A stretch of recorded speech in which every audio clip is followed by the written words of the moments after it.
Alrighty then. Hello, everyone, and happy Friday. I hope everyone had a very wonderful week and you have a very wonderful weekend lined up for everyone as well. And today we are back for another episode of Weekly Updates. After last week being sick and Thanksgiving and everything all hitting me at once, it's good to be back. And joining me is Mr. Angry Canadian. How you doing, buddy? Doing good. It's been a good week getting back into the groove of things, and looking forward to catching up on some news and talking about video games because that's what I love. Yeah, there was so much news that I wanted to talk about from last week, this week, and I cut a lot of it. Actually, at one point I had like 36 tabs open, and I was like, "This is kind of ridiculous here." So I cut it down quite a lot. Kind of want to focus more on a few things. Obviously, we had like huge breaking news with Netflix acquiring Warner Brothers, and all the implications from that. And my dogs are barking real quick. Sorry. Yeah, I didn't see that coming. I mean, I don't really care to pay attention to that type of stuff.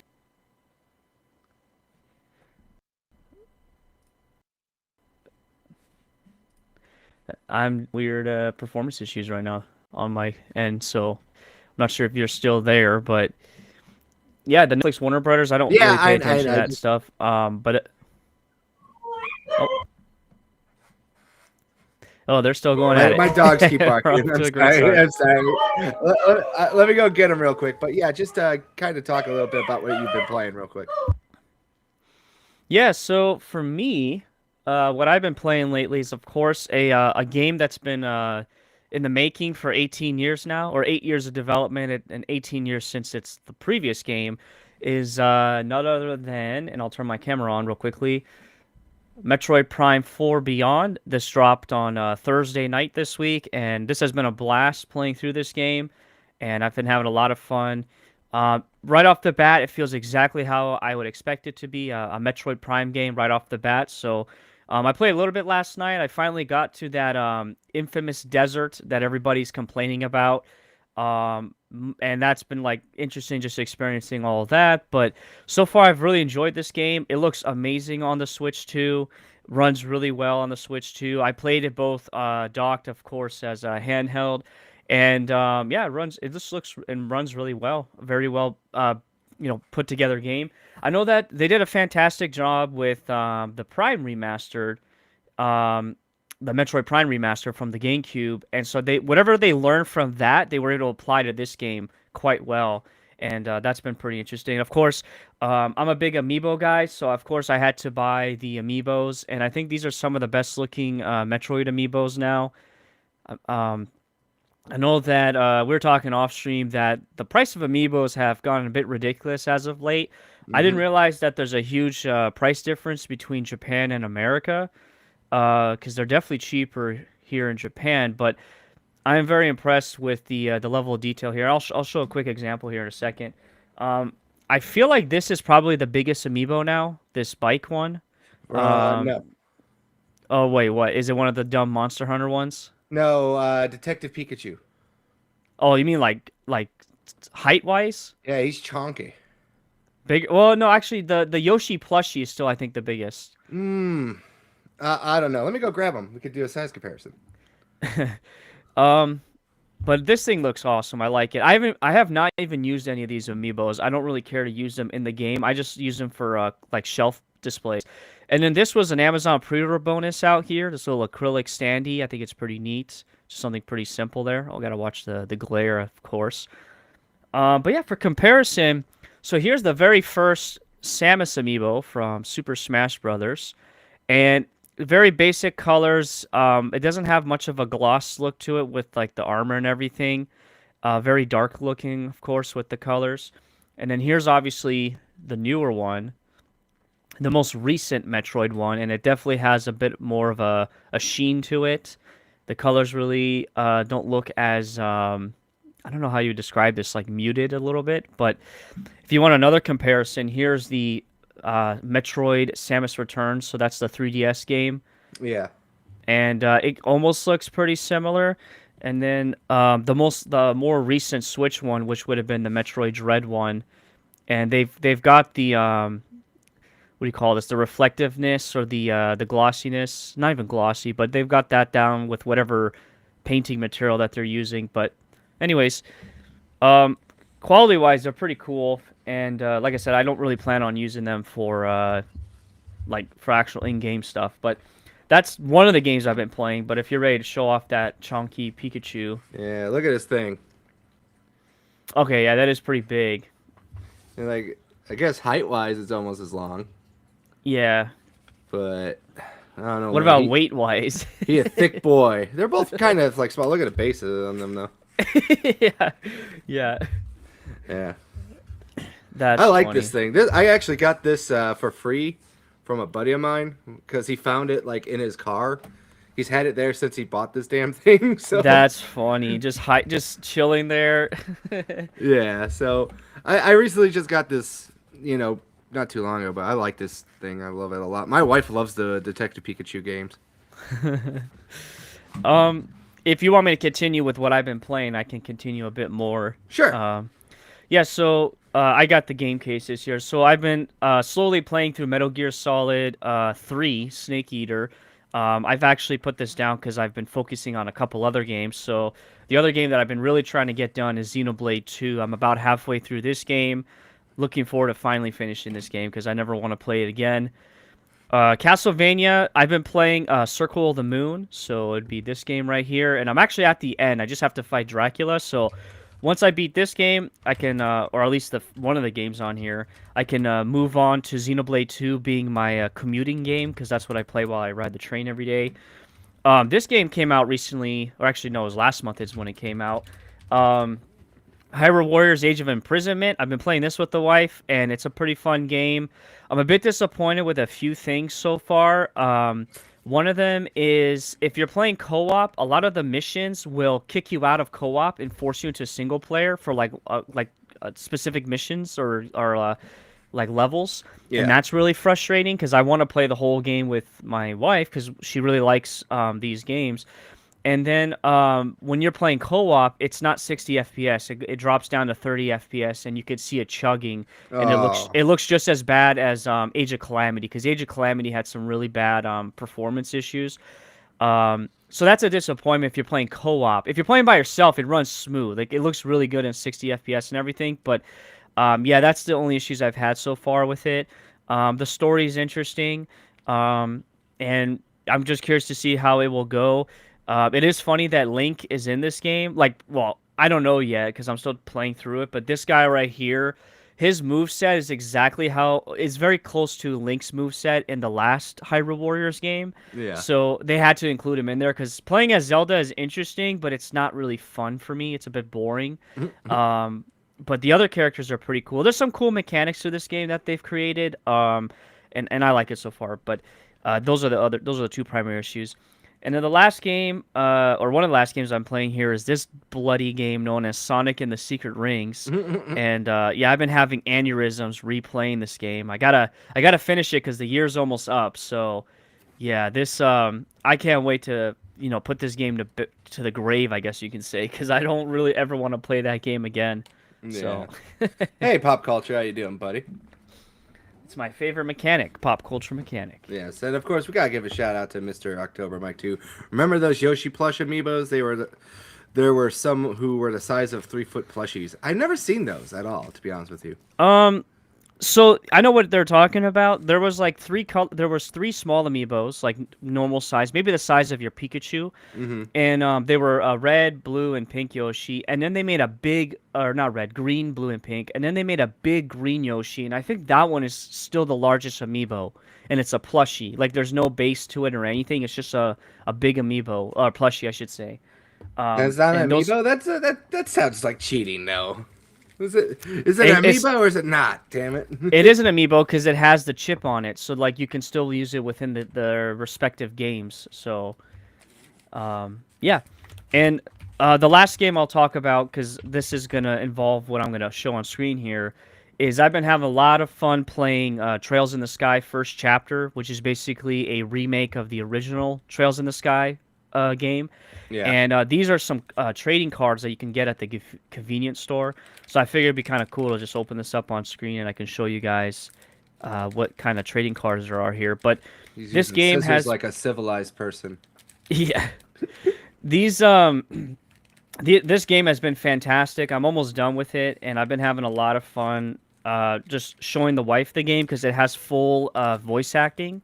The original game was just all text. That is true. So she really loves the game. She loves the story, and we've just been having a lot of fun with it. So, yeah, so it comes with these cookies here, which I'm not going to eat because we're doing a show right now. But, yeah, so here we've got. This is one of the party members. Her name is Sherazard. And this is a basic card, actually. Just like a character card. And I was actually kind of surprised. They did not censor this character in the game because she has some pretty seductive lines of dialogue, like some tongue-in-cheek type stuff. And yeah, this character is pretty cool. Pretty fun to play with. And then this is actually, I think, one of the special cards because it's got a foil to it. And this is another party member. This little mechanic lady or girl. She's basically like a genius kid. But I think this is like a special card because it's got the foil to it. Because like this is what the normal character card looks like. So yeah. There you go. I want to buy a box of these and like do like a short YouTube short of opening them. But yeah, that's all I got for the show and tell there. Yeah, I kind of wanted to, because Magic the Gathering's doing a crossover with Monster Hunter, and I was thinking about like buying a box of that and like doing an opening as well for that because I'm like, I really like this stuff. Yeah, when I was visiting the U.S., I was half tempted to buy the Final Fantasy crossover decks they had, but I was like, you know what? I'm not trying to get into into the cardboard crack again. I escaped once. I don't want to jump back into it again. Well, how do you think I feel? Every time I think I'm out, they pull me back in. That's right.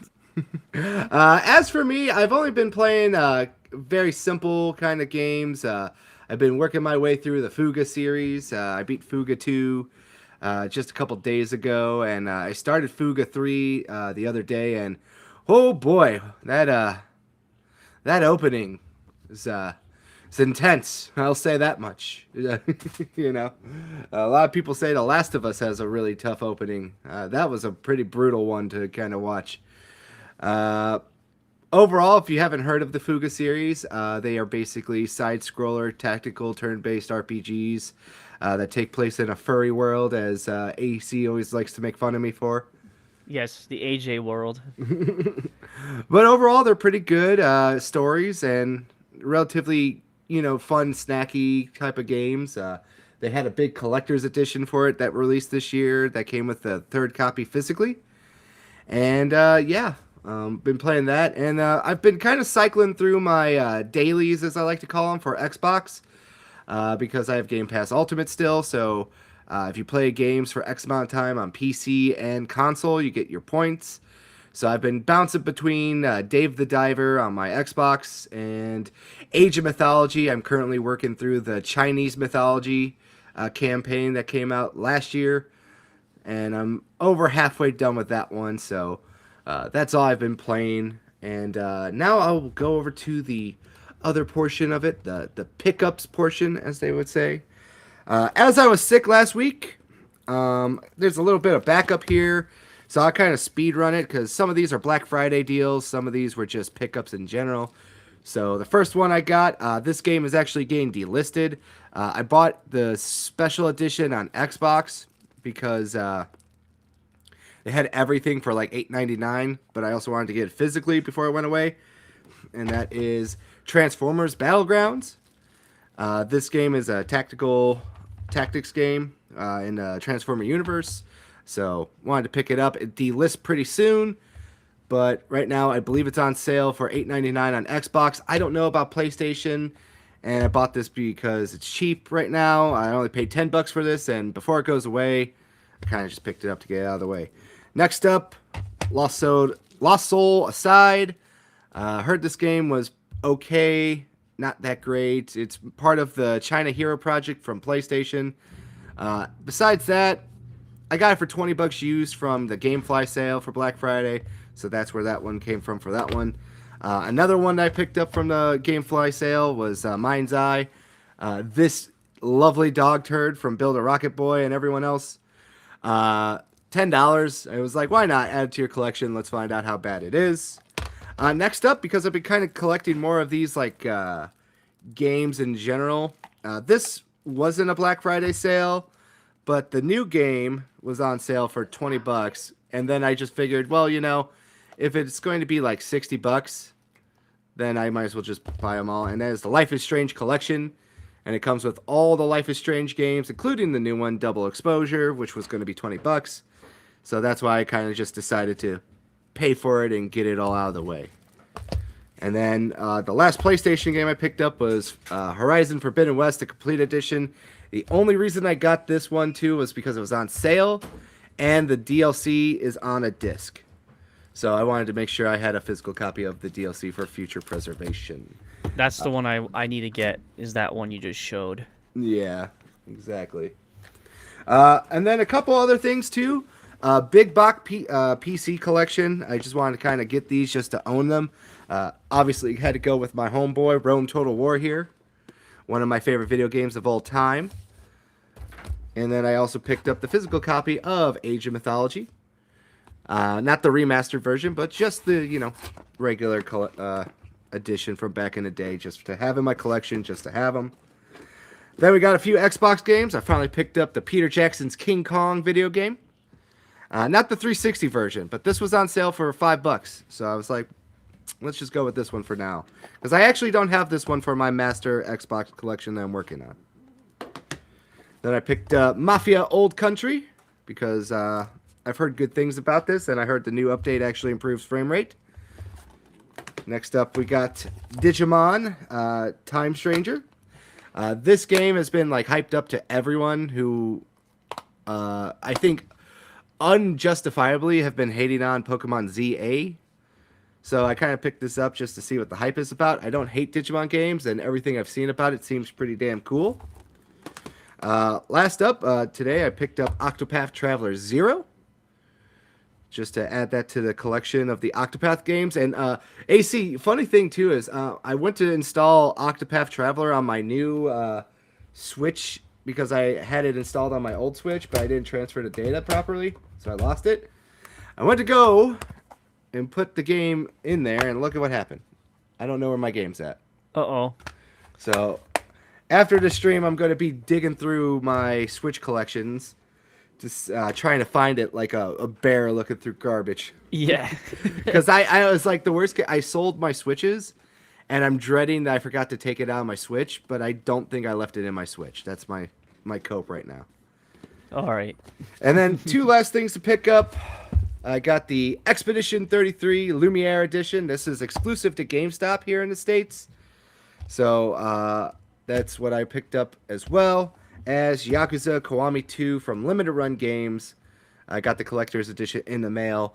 And that's going to be shown off in a video tomorrow. It's already recorded and everything's ready to go. I just need to upload it, and I got it scheduled for tomorrow. So if you want to see more about these games, you'll get to see them tomorrow. And that will be the end of the video game pickup segment for me today.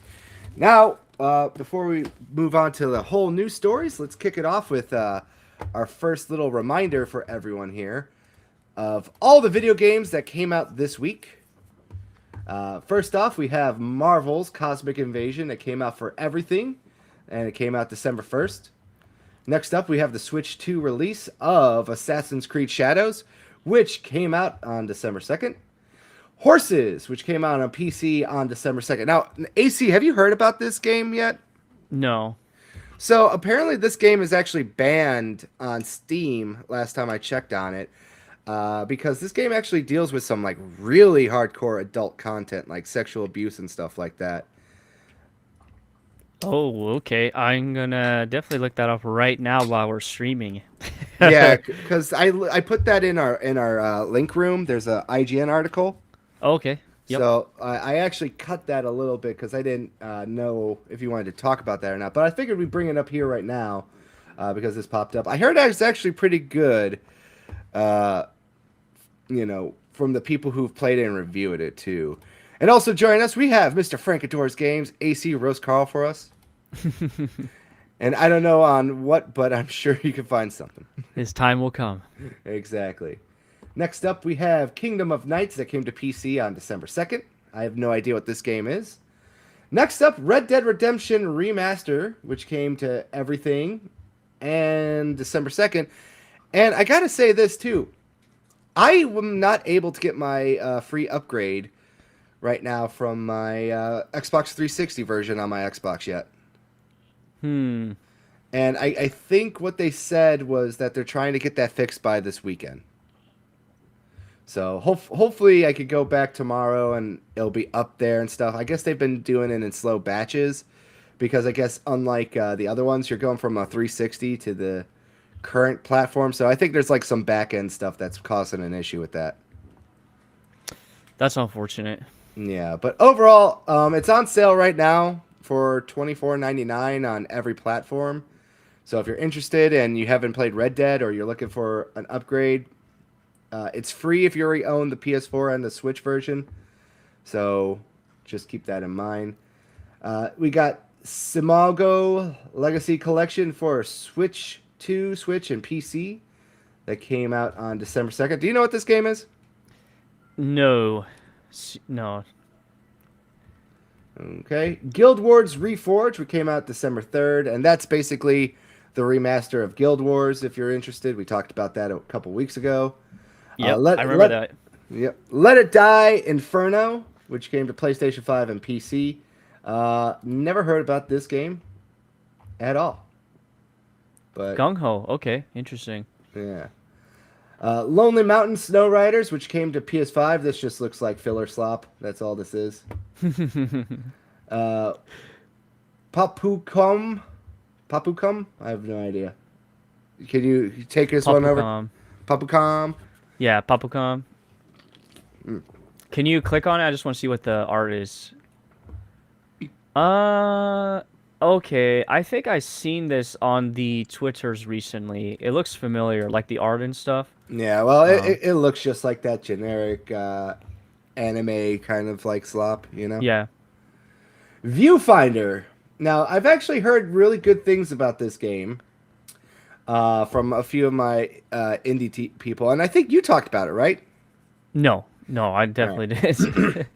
But this is the Switch 2 port of it comes right now. Came out on the Switch port that came out on December 3rd.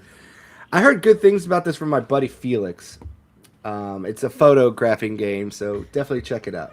I trust your buddy Felix. He definitely he's got his ears to the ground for some really unique games out there. Blood Refresh Supply, which came to everything except for Switch 2, but by backwards compatibility it is. Came out on December 4th. I've never heard about this game. It's a night dive game. Okay. Oh wow. So this is an old school game that I didn't hear anything too much about. Or I did and completely forgot about it. But I guess it's one of those old classic games, so maybe Pop Culture is the one who would understand that one a little bit more. Next up, we got Cloudheim in early access. No idea what this is. It looks. I feel like I played that game actually. Let me I'll look it up while you continue. Yeah, Noodle Cat Games. Yeah, I actually demoed that at the indie developers conference out here. Oh, how was it then? It's an interesting game. So the way it was described to me, it's like it's a heavy physics-based game, physics combat-based game. Basically, it's a PvE game where you're like fighting in like these environments, like all these different enemies, and you got to use like you have different characters. Obviously, you can choose like they have different abilities and stuff. But it's made by a lot of people that formerly were at Epic, based off of the guy I was talking to there. It's got a cool like art style to it, the cell shade and everything, and it's like this really big game.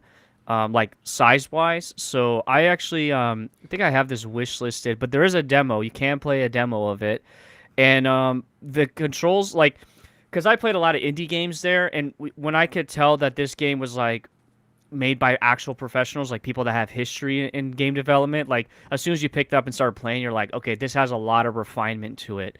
Whereas like a lot of the other indie games there I played, you can tell that they just a lot of people didn't they don't have like all the experience, if that makes sense. So it was cool to play around and mess around with it. But yeah, that was a while ago. June is when I played the demo for this. So it's definitely like a multiplayer game. You got to play with people to have like the most fun out of it. So yeah. All right, for sure, for sure. There you go. Heard some firsthand experience of it from the man himself. Next up, Cult of the Lamb came to iOS yesterday. I have been gushing about this game a lot. I love it so much. They've already talked about having new DLC for it relatively soon, winter DLC. I adore this game. I think everyone should check it out and play it at some point. AC, I know I sent this to you, and I forgot. What did you think about this game? It's interesting. I've been it was a game I was playing with the wife, like co-op mode, and she wasn't really attracted to the theming and the art style of it, but she was laughing at just some of the silliness that happens and stuff. The gameplay is interesting because it's considered a Roguelike. yeah, roguelike, and I don't really play roguelike games, so that was just like a new experience for me. We need to finish it. She keeps reminding me. She's like, we got to finish that game, and now we're playing that Age of Imprisonment game. So Oh, nice. Well, that's good. Like you and your wife can play a game together like that. yeah, it runs fine most of the time on the Switch in co-op mode. Well, that's good. I know that they added that co-op mode in relatively recently too, so that's good to see. And we got Mr. Snapple Rai joining us. What up, Mr. Snap? I hope you're having a great day out there in the whatever part of the world you're from. Hey there, buddy. We got Float Sam, Flotsam. That's I think how you say it correctly. That also came out yesterday from Pajama Llama Games. I like that name, Pajama Yeah, Llama. Pajama Llama. I have no idea what this game is about. It looks like from the article over here I'm gathering is a floating town building simulator. Yep. So if you're interested in checking that out, it came out yesterday. And also that came out yesterday. We got a bunch of good games right here. We got Metroid Prime 4 Beyond and Octopath Traveler 0. Obviously, Metroid is a Switch exclusive. And, of course, Octopath came to everything yesterday as well. So, as you heard from our friend Mr. AC earlier, he gave his thoughts about Metroid Prime 4. And looking forward to hearing more of that in the future. We'll talk about it soon. Yeah, Octopath Traveler 0. I need to pick that game up. I'm not sure when I will, but I'm very curious about on just how that game is, considering that it's a prequel to the other Octopath Traveler games, and apparently, like, it gives more customization. Like, there's a lot you can do compared to the other games that were very specific with like their characters and what you can do with those characters. So, yeah, I want to play it on the Switch, like the original Switch, and see how it performs on that. So Yeah. I was reading some interviews about this game and listening to some podcasts talk about it. I guess they're changing up the formula a lot about this. They're focusing more on a singular storyline, and it's more of a town builder in this one. yes. I remember that. So it's a drastic departure from the usual platform. I got to clear my throat, so speak for me. Yeah, so it's a town builder. Like there's things you can do, like you got to get resources to help build the town. I heard something people were saying that there's only like 8 characters, or not only there's 8 characters, but there's like 30 different classes. So people are wondering if there was a lot of repetitiveness with those classes. That was like one of the main concerns about that. I'm not sure yet. So I don't know if I'll play this game first before I try to replay Octopath. Yeah. But I am very intrigued. I like this art style a lot. I think it's really cool. And Same. yeah, it's beautiful. Yeah, and then he says, "Yeah, it's been a while seeing both of you, but just wanted to stop by and say hi for a bit." Well, I'm happy you're here, Snap. And we got Ando stopping by saying, "Played Cult of the Lamb when it first came out. It was a little bear. Should give it another go one day." Yeah, they added a lot more stuff to it. recently. I played it last year, and there was a lot of more interesting stuff and powers they added to it. So maybe you should. I love this game. I recommend it to everyone just as much as some other games, but really do enjoy that. Next up, Power Washer Simulator came to iOS yesterday. Nothing really much to say about this game. If you like it, you like it, and if you know, you know. Next up, which also came out yesterday, Routine came to Xbox's platforms and PC as well. This game looks interesting. I just downloaded it because it's part of Game Pass right now. But it's only a $25 game, too. So if you're interested in checking it out, I know a lot of people have been excited for this game to come out because I guess it's been in development hell. So looking forward to kind of checking that out as soon as I get some stuff done.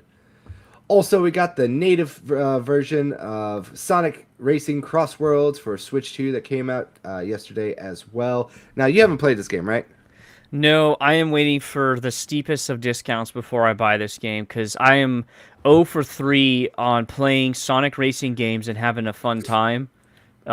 So yeah, I'm the last Sonic racing game on the Switch kind of burned me, and so I'm just waiting for this to really go on a discount. And I don't know because the Switch 2 one is a game cart too. So if I do buy this one, it'll probably be like the PS5 version. Because yeah, I'm not in a rush to play this game. I know a lot of people really like it. It's got some interesting like collabs and everything, and I heard the mechanics are interesting, but I also heard that it has like a weird like RPG upgrade system to the game, which it's just like I don't really want to worry about that type of stuff. So, anyways, I'm waiting for a discount before I even bother touching it.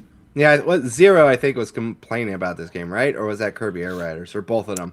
No, it was this game. He was the one that brought that up. Oh, I have to okay. look more into it, but yeah. All right, cool. Next up, Thief VR Legacy of Shadows came out yesterday as well for the VR systems.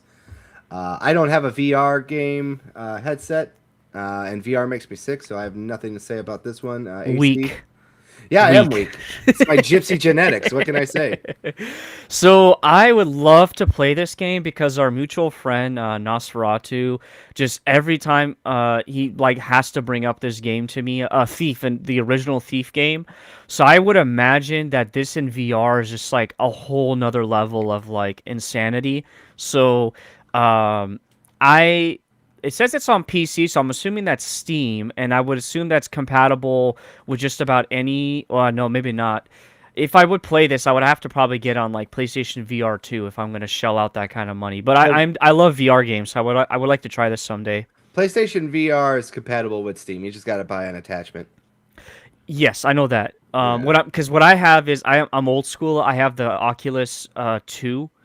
And so this is before Facebook bought Oculus, and that's like very out of date now. And I don't even know like if none. I know for a fact none of these new games can really be played on it. So Yeah, there. This is a new VR entry for the Thief games. Yes. That I think this was announced at the Sony State of Play, the last one they did, or another one before it. I forget. They all kind of blend together after a while. yes. And then the final two games that have one came out today was the Switch 2 port of Nicktoons and the Dice of Destiny. I've never seen anything about this game. Did you see anything about this that I'm unaware of? No, unfortunately, no. And then the last game we have that comes out tomorrow for Xbox and PC. I guess this was announced at the Tokyo Game Show is Rhythm Doctor. Okay. And I have no idea what this is. Let's check this out real quick. Yeah, I'm not familiar with it either. Yeah, it looks like just, generic slop, so I'm going to not waste our time with this anymore. All right. But yeah, if you're interested, those were the games that came out this week. Let us know what you think in the comment section or in the chat right now, so on and so forth. All right. AC, do you want to start doing some more of the smaller news and then a bigger news cycle things at the end, or how would you like to start this? Yeah, let's knock out a bunch of the smaller stuff. All right. I like the sound of that. First off, let me see here. I just got to preview some of these. Let's start off with some kind of big news. So, Tim Kaine has officially gone out of retirement to go back and work in the video game industry, this time at Obsidian Games. Tim Cain, for those people who don't know, is one of the big founders of the Fallout franchise, as well as a big part of video game RPGs history. We covered one of his last article when you were on. Do you remember that? Oh my goodness, what was it? It was about video game having issues. Like Bro, I'm triple. drawing a blank on that. It's like a game made for everyone is a game made for no one. Oh yeah. That's right. Yep. That's what he was kind of talking about. So it's kind of good to see that he's coming out of retirement and he's coming to work on an unannounced RPG of some sort. He said it's under NDA, and he basically is saying like you guys will never guess it. So it sounds like it's going to be a relatively maybe new game versus like an old title, because people are saying like, oh, is he coming back to work on Fallout and stuff like that?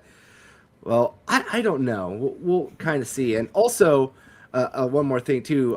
Obsidian just announced as well. I don't have it saved over here, but they're going to be doing like a massive update of DLC and quality of life improvements and stuff for Avowed in February as well.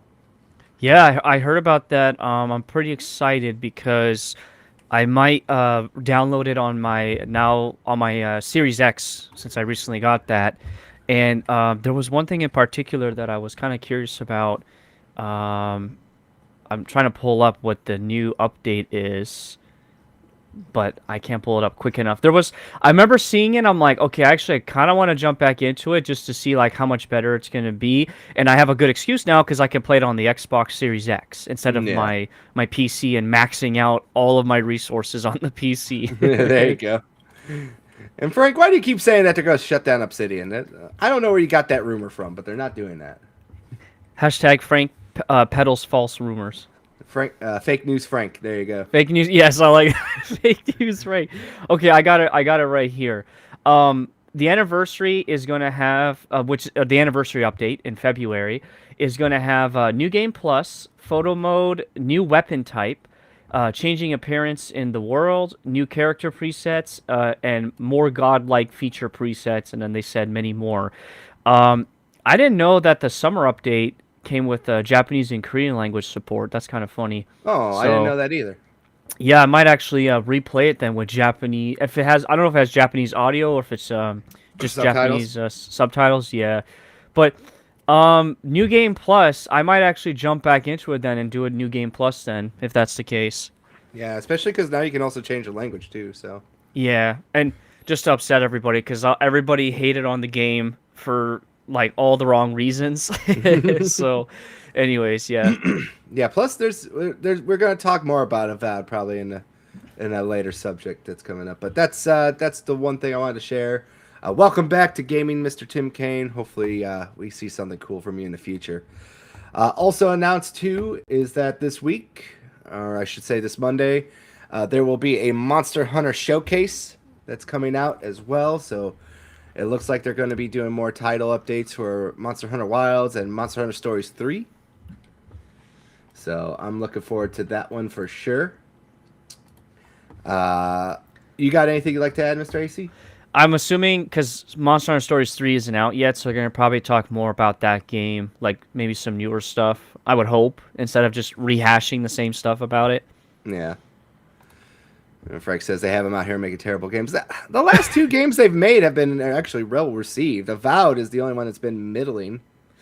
Yeah, I heard Outer Wilds 1 and 2, at least 1 was well received. Worlds, 2, not Wilds. Which one? Worlds, not Oh, Wilds. Worlds, my bad. Yeah.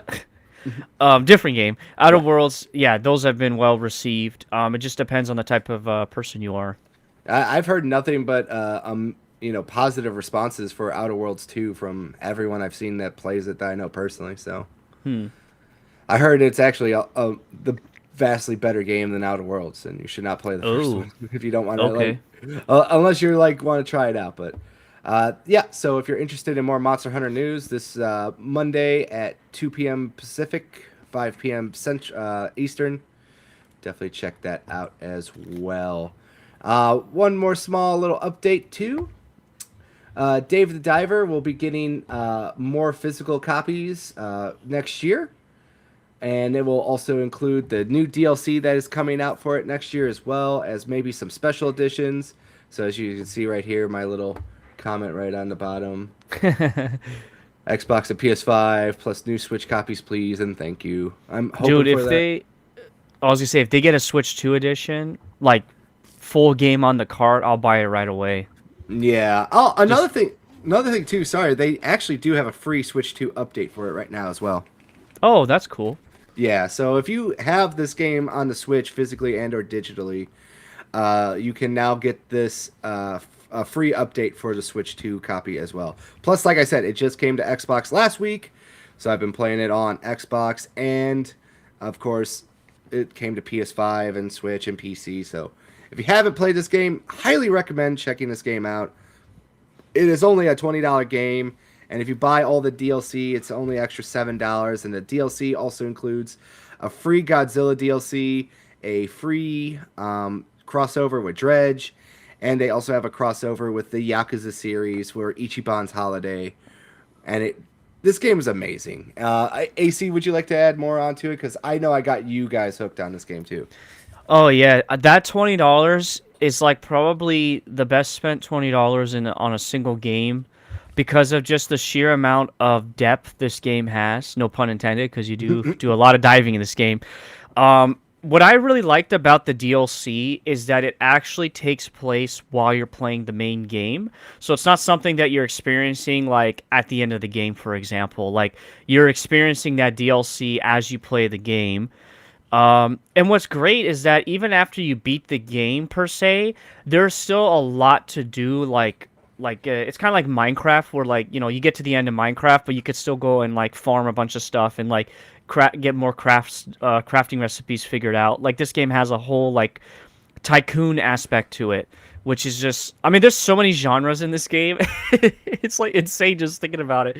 Yeah. But I really appreciated you gifted it to like so many people, and it was like probably one of the best gifted games I've ever received because of like the amount of fun I had with my wife playing it. It's a single player game, so we just had to pass the controller off to each other, but I showed it to like my brother-in-law and he was really intrigued by it. And it's one of those games where if they do reprints of like the base Switch copy, I'm definitely going to probably buy that for people as gifts. Like it's a game that anybody can kind of pick up and play and just have a lot of fun with it. I just noticed my trending. It says Diddy, and I'm like, oh no. Oh no. So that would cut me off guard. So yeah, so if you haven't, check out Dave the Diver. Game's amazing. If I would have played it earlier, it would have been my game of the year when it came out. But Hi-Fi Rush just edged it out because I played it just a little bit more. All right, let's get on to sadder news. IDOS Montreal has let go of some staff. IDOS Montreal also, I believe, in the article here, let go of about 75 people. And it's been really rough since the Embracer Group has kind of been slowly getting out of gaming and selling off studios left and right. IDOS is also currently working as a support staff studio for the new Fable game that's coming out from Playground Games. On top of that, too, they also helped with Grounded 2 storyline as well. So it really does feel like they're trying to keep this studio open, which is sad. This is a historic studio. Yeah, it's. I mean, Eidos Montreal. If I'm remembering correctly, they did the Tomb Raider games with Crystal Dynamics, correct? They did Tomb Raider, Deus Ex, a lot of those great games from the past. Yeah, and it is like really irritating to hear like they get layoffs, but it's always going to be the grunts, right? The people that are like the artists, the programmers, the people like doing the actual like manual labor per se. Yeah. Whereas it's all these decisions were made by terrible leaders at the top, and they don't get really the axe like they should. So yeah, hopefully that doesn't mean like they'll go fully under, but I don't know. It really depends. Like you said, they're working on alongside with the Fable team, or like helping with that Fable game. So they're not like doing their own games right now. But I don't know. I hate hearing when people get laid off of work because it's just like not a comfortable situation to be in for anybody. Yeah. Also, apparently they were working on a new Legacy of Kain game before they were bought by Embracer, and then Embracer canceled it. That's terrible. Yeah, that's the other news out there. This kind of sucks when you see this. I hope Embracer kind of finds like a good home for the studio, and they kind of like push them off. Hopefully, like Microsoft or someone buys them and just kind of like has them in their stable. Another thing too is, if I recall correctly, they're doing a Deus Ex remaster as well. I think next year that was announced Oh of the yeah. original Deus Ex game too. Yep, you're right. I completely forgot about that, which people were really surprised to hear that, considering that that game was ahead of its time, both on a like a technical level, but also storytelling level.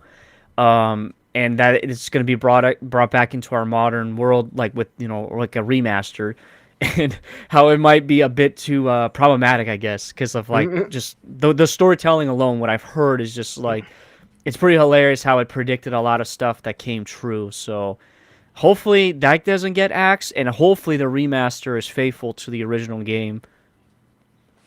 Yeah, I just want to be able to play it a lot easier than troubleshooting my shit left and right on a PC, you know?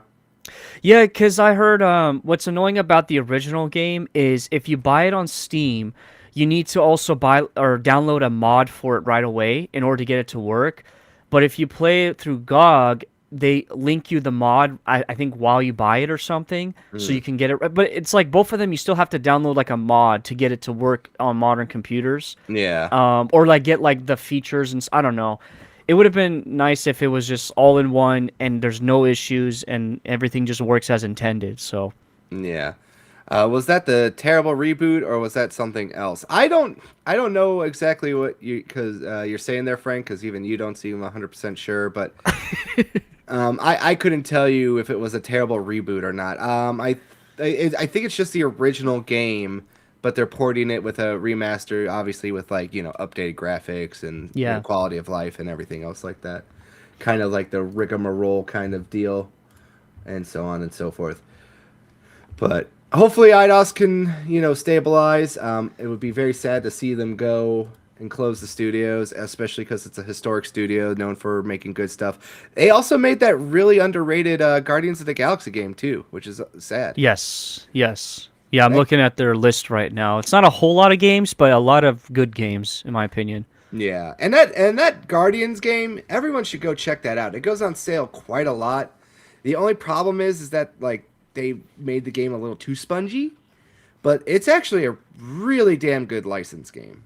And it's sad that more people haven't played that one, and it was a flop. I don't Yep. think it should have flopped. It was too good for what it deserved. But we hear you, IDOS, and we're with you.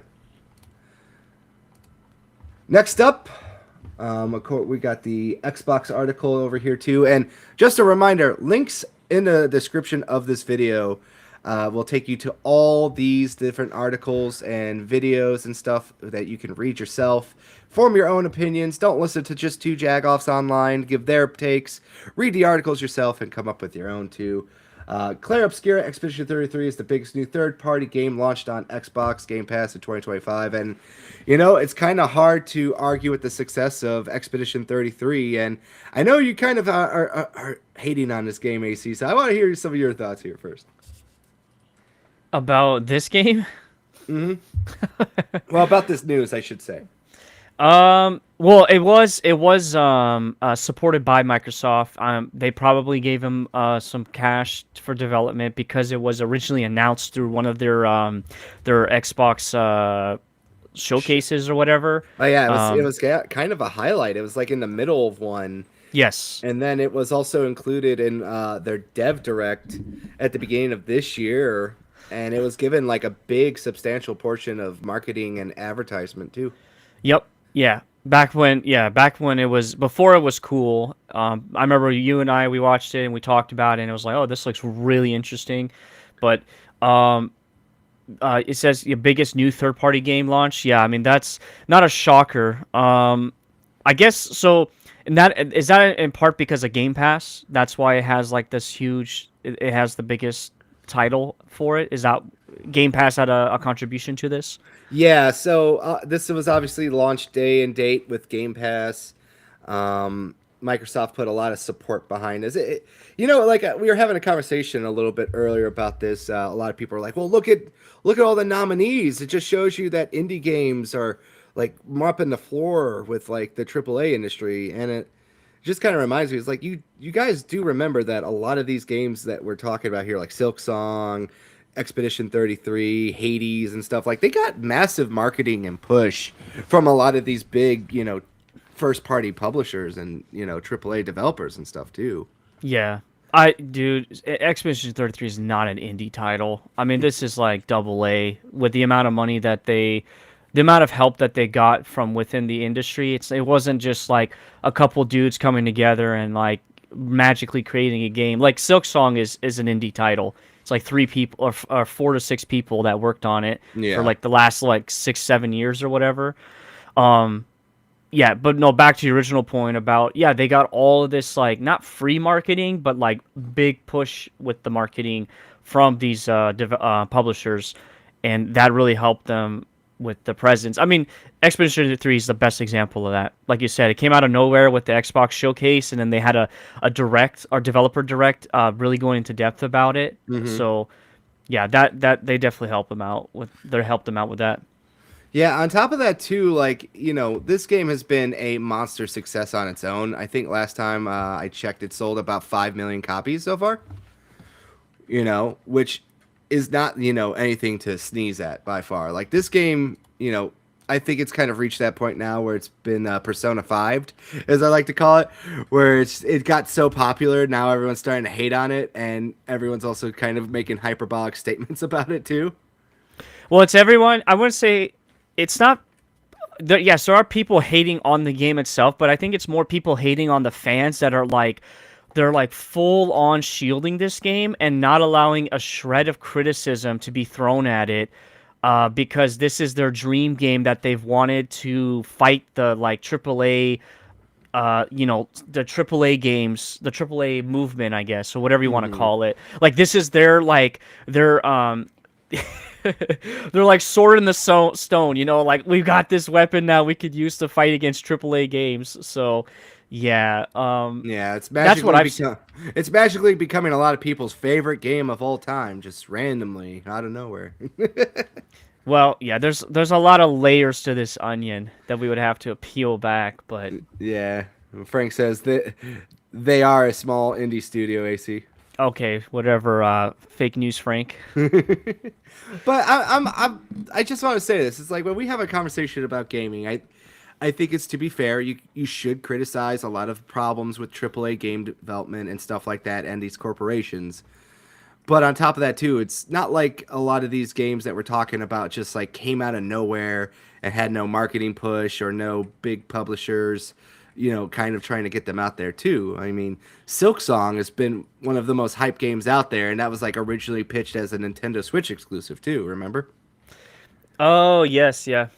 Actually, it's funny because originally it was supposed to come out on the Wii U. That was like one of the the perks, like the campaign perks back in the Hmm. day. It was supposed to come out on the Wii U, but that thing's been gone for a long time. So, Yeah. On top of that too, they Silk Song also got a Game Pass bag as well. hmm It broke a lot of records for being a high selling game as well. Really another game too, like Hades 2. Like that came out in early access. That got a big exclusivity deal with Nintendo Switch as well.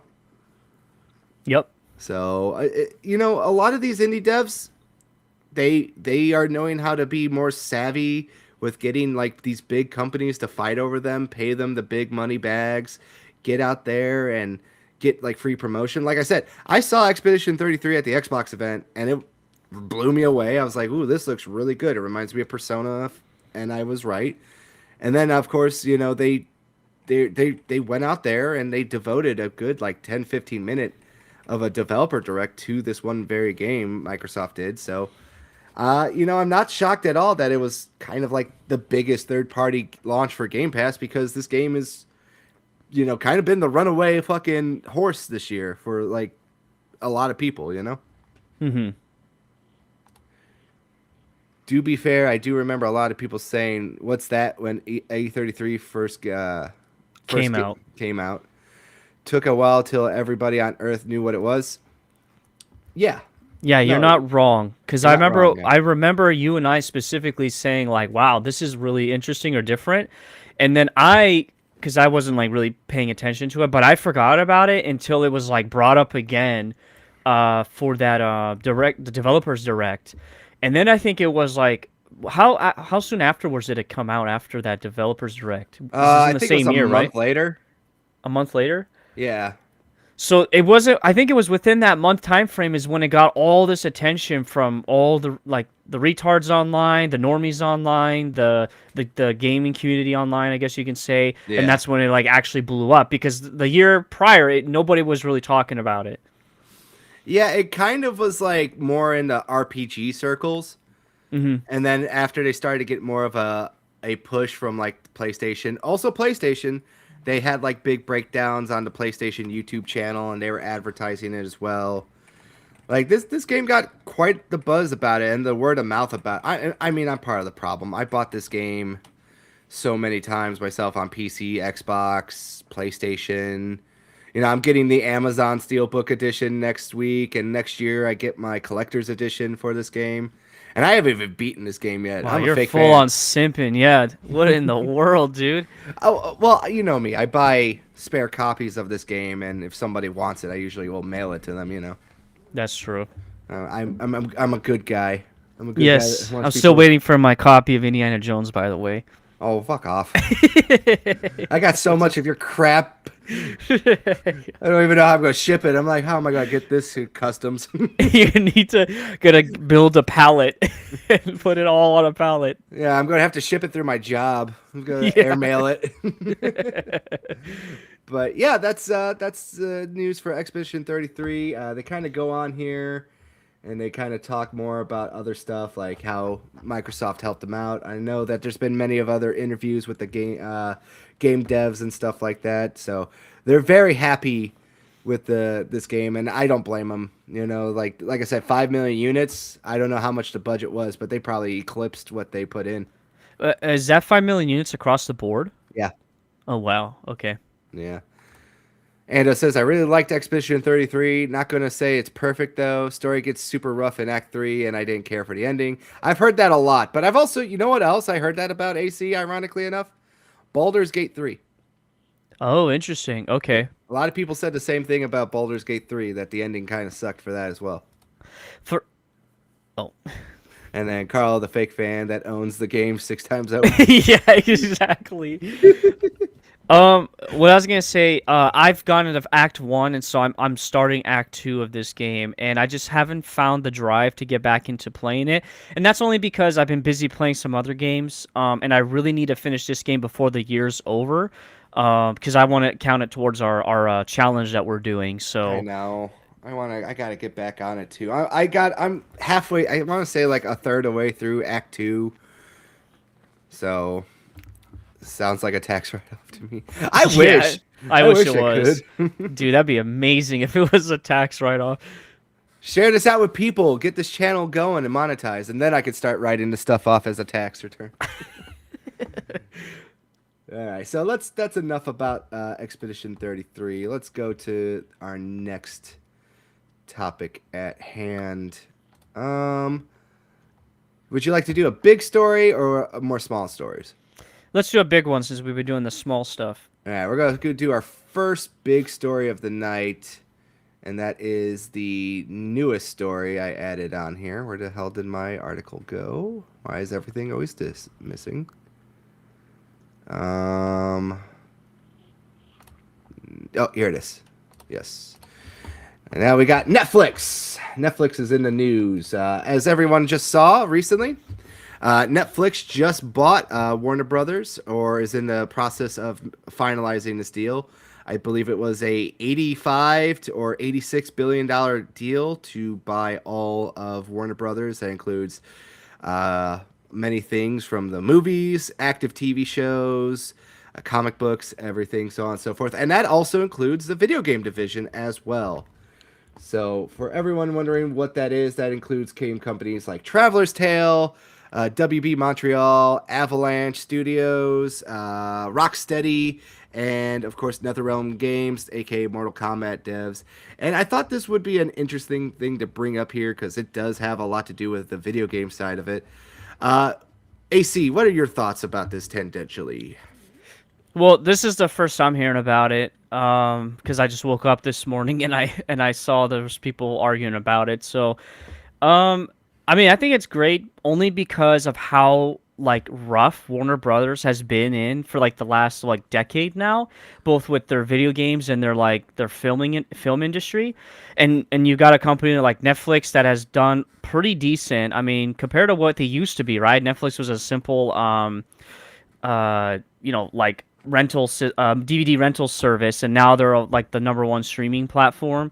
And within the last 5 years now, they've been trying to get into the video game space. So like if you have a Netflix on your phone and a subscription, you can basically play games through their not through their app, but they give you a way to bypass the App Store, and you can download a game from the App Store if you have your account connected, and you can Yeah. like demo or not demo, you get to play actual games. So I've played a couple of their like mobile games and they're interesting, but Mm. I think it's cool because I have faith that Netflix will they have the right people there. I mean, by the way, you guys know that Joseph Staten is at Netflix game division, right? Did you Oh, know when about did that that? happen? I must have missed that. I know That that he was left, but I didn't think he went there.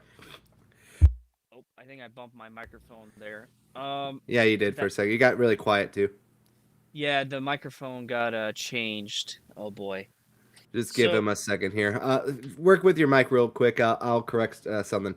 It was $82.7 billion. That was the deal there, guys. Just as a small fact check. And oh, hey, look at who we got.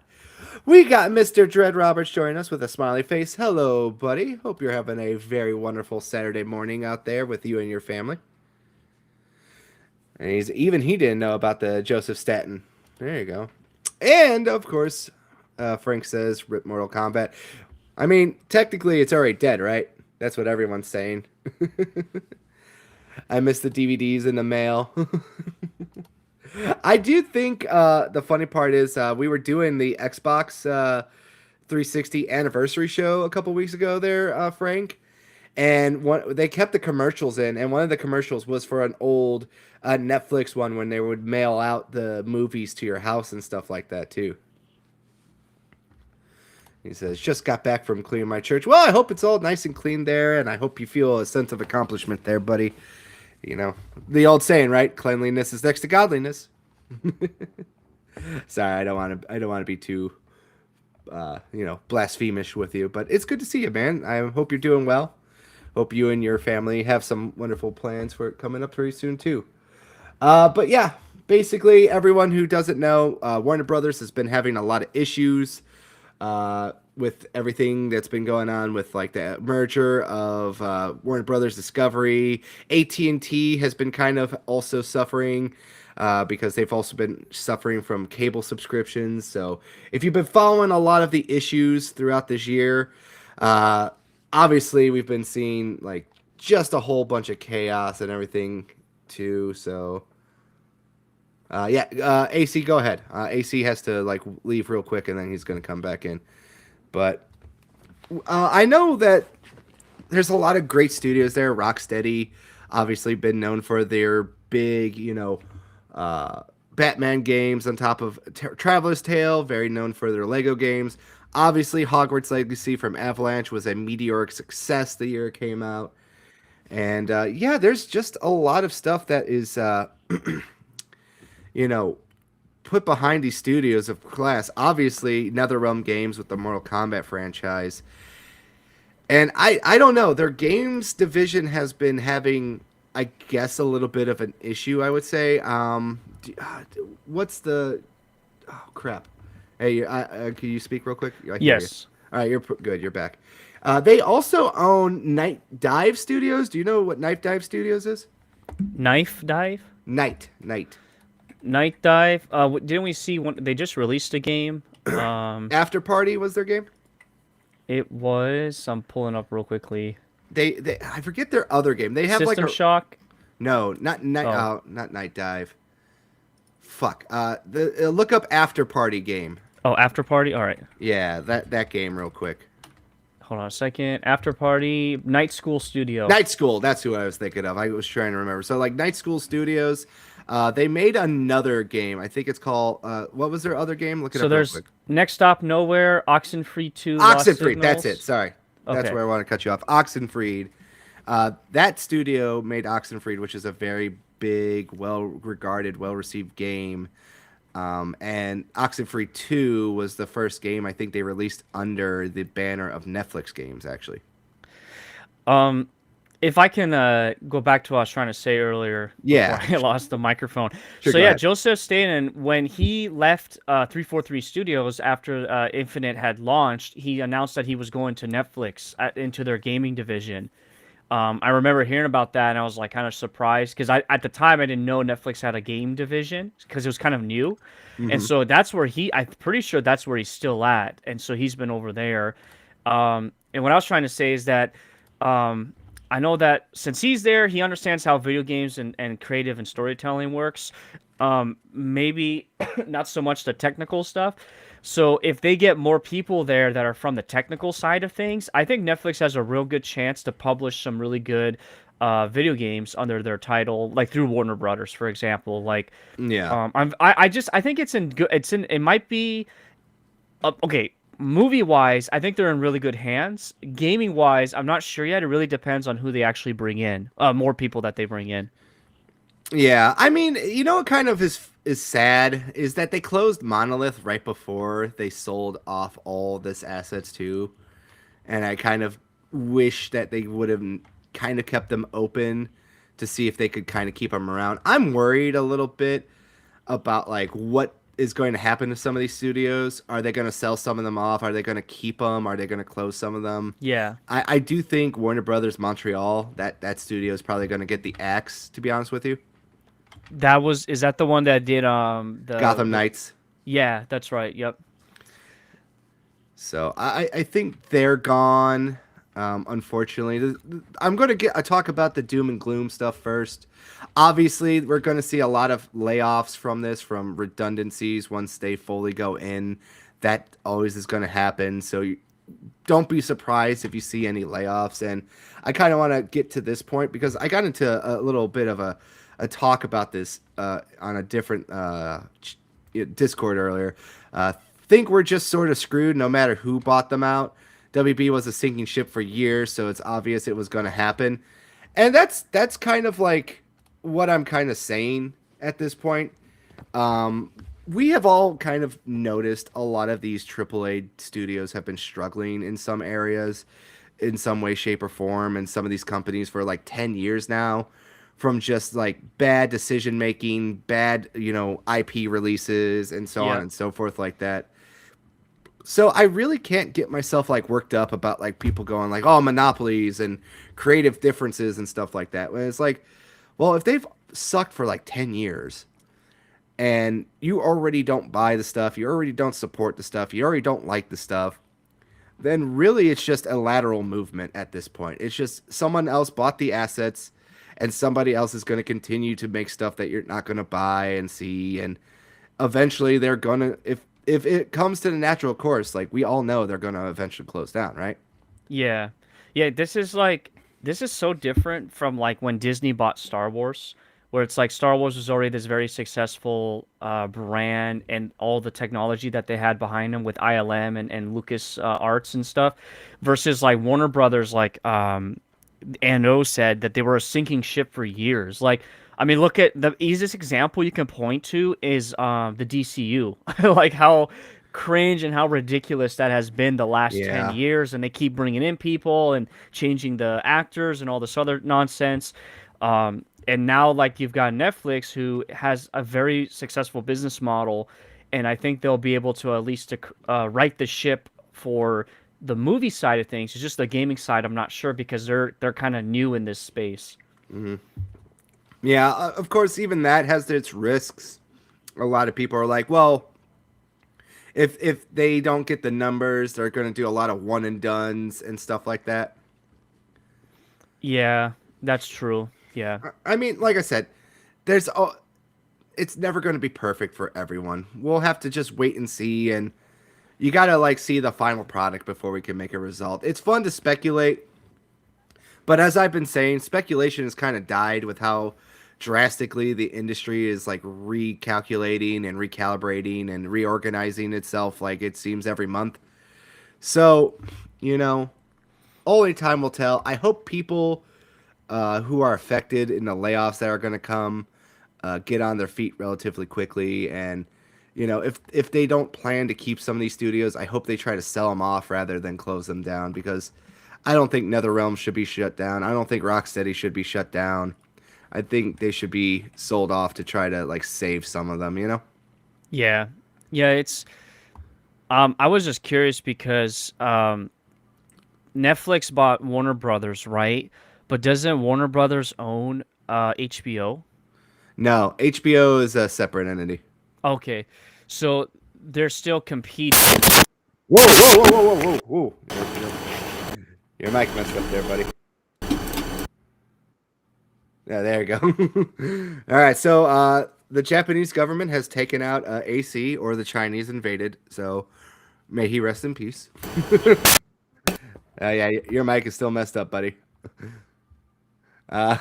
Whoops. Yeah, this is what I was worried about. Now I gotta All right, go back to the crappy mic. It's good for now. It gets the job done. That's all. It's better than the other one we had.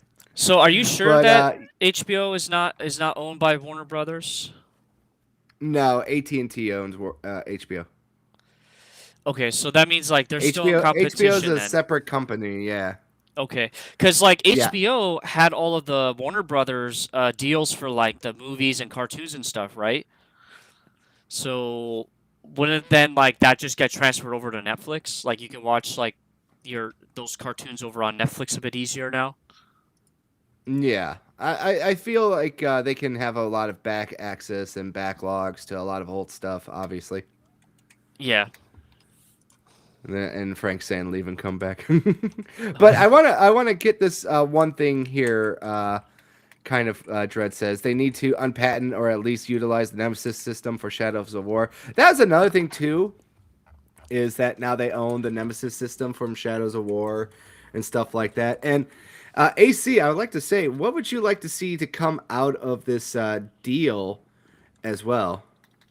Like, what would you think was going to happen here, for video game wise at least? Let's keep it on that one first. So okay, so Netflix is gonna be able to do stuff with Warner Brother related games, and I would hope that the Lego games, if there's anything, I hope they don't go too crazy like creating Lego games for like retarded or gay shows like Stranger Things, for Oh, example, bro, they are going to definitely make Stranger Things Lego game. Are you crazy? or like Cobra Kai, for example. Like stuff like that would just be it'd be kind of weird. I don't know, but they most likely probably do with Stranger Things. To keep the hype going for more and more years.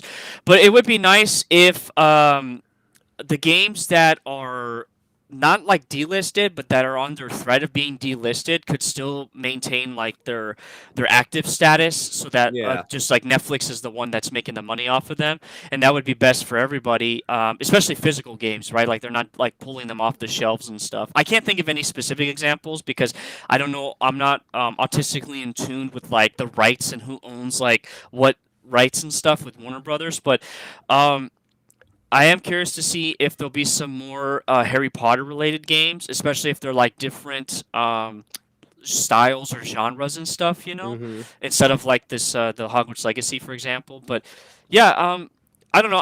I don't have a big affinity towards Warner Brothers, so unless they do some really cool Lord of the Rings games, like they do like some remakes or they actually expand on it a bit more, that would be kind of nice. Yeah. Like I said, I'm not sure like the limits of their rights. Like what do they have? So Right. And I feel like the Demigorgon from Stranger Things is going to be a guest character in the next Mortal Kombat game. That's what I already got feeling. Like you just know it's kind of happening. AC, do you want to exit out and come back in real quick? No, I cannot fix this mic. All Like right. this is my backup mic, and the backup mic sucks. So sorry, guys. All right. So we'll work on that for next time. Yeah. You're just gonna have to do it. And I don't understand this thing. What is this one here? What's the No, inside you don't joke? need to. You do not. This is the he who shall not be named type of person. You're gonna move on from that. Do not give any credence to that Mr. Nosferatu there. The glitch demon attacked you. Yeah, exactly. You know, Anando brings up a really good point. Yeah, this one right here. Yes, that one. Okay, all right, read it. Hope we get DC games outside of just Batman, like Flash or Superman. Like everyone remembers the greatest Superman game, right? Superman 64. Don't you talk about that? That's not even. That's not a joke here. That ruined my week as a child, sir. So no, I agree. Like imagine if you got like an actual legit good Superman game or some other like DC characters type of games, you know, like that besides like the Batmans that he they mentioned. So it would be nice to get a bit of more variety now with Netflix. But that takes time and that takes money and that obviously takes talent, the most important Yeah. thing. So You know something, Mr. AC? They Yeah. they made a Aquaman game in the style of Superman 64 for the GameCube. No. Yes, they did. It was called Aquaman Battle for Atlantis. Oh, you know what? I think I've heard of that. I'm looking it up right now. And you know it's funny. I remember hearing about this game because it was so bad. X-Play gave it its own award called the Golden Mullet Award Why is it a golden mullet? because it's based off of the new Aquaman. When he doesn't have a hand. He's like the Justice League one. Okay. So it's like it's like all that stuff where they kind of have all the and it was basically Aquaman 64. They basically said like, you know that shitty Superman game, let's just copy and paste it but Aquaman. That's Which, terrible. to be honest, more fitting. Oh, dude, JonTron did a review for this game. I'm definitely gonna watch this later. Yeah. And we got Mr. Diablo Awesome Joy says talent. Well, they are cooked. Netflix doesn't have any of that. And also, Ando says issue is we need more AA budget games. No reason a Suicide Squad game deserved a AAA budget and 10 years to make. That is true. Yes. Yep. So that is funny one. What is this one say? Why? No, I don't want to block people. Man, I miss classic Tech TV and G4. I Yes, do too. You do want to block him. New like 30-year-old, like 30-year-olds at this point. It's called sarcasm. I forgot what are you autistic like that too there, No, Frank? he's dry. He lives in the desert, so he's got a very dry sense of That's right. He is a thinking. desert Mexican. He hangs out with the coyotes. He's not a jungle or ocean Mexican. He's a desert Mexican. An ocean Mexican? What is an ocean Mexican? They're the ones that live on the coast, obviously. Oh, okay.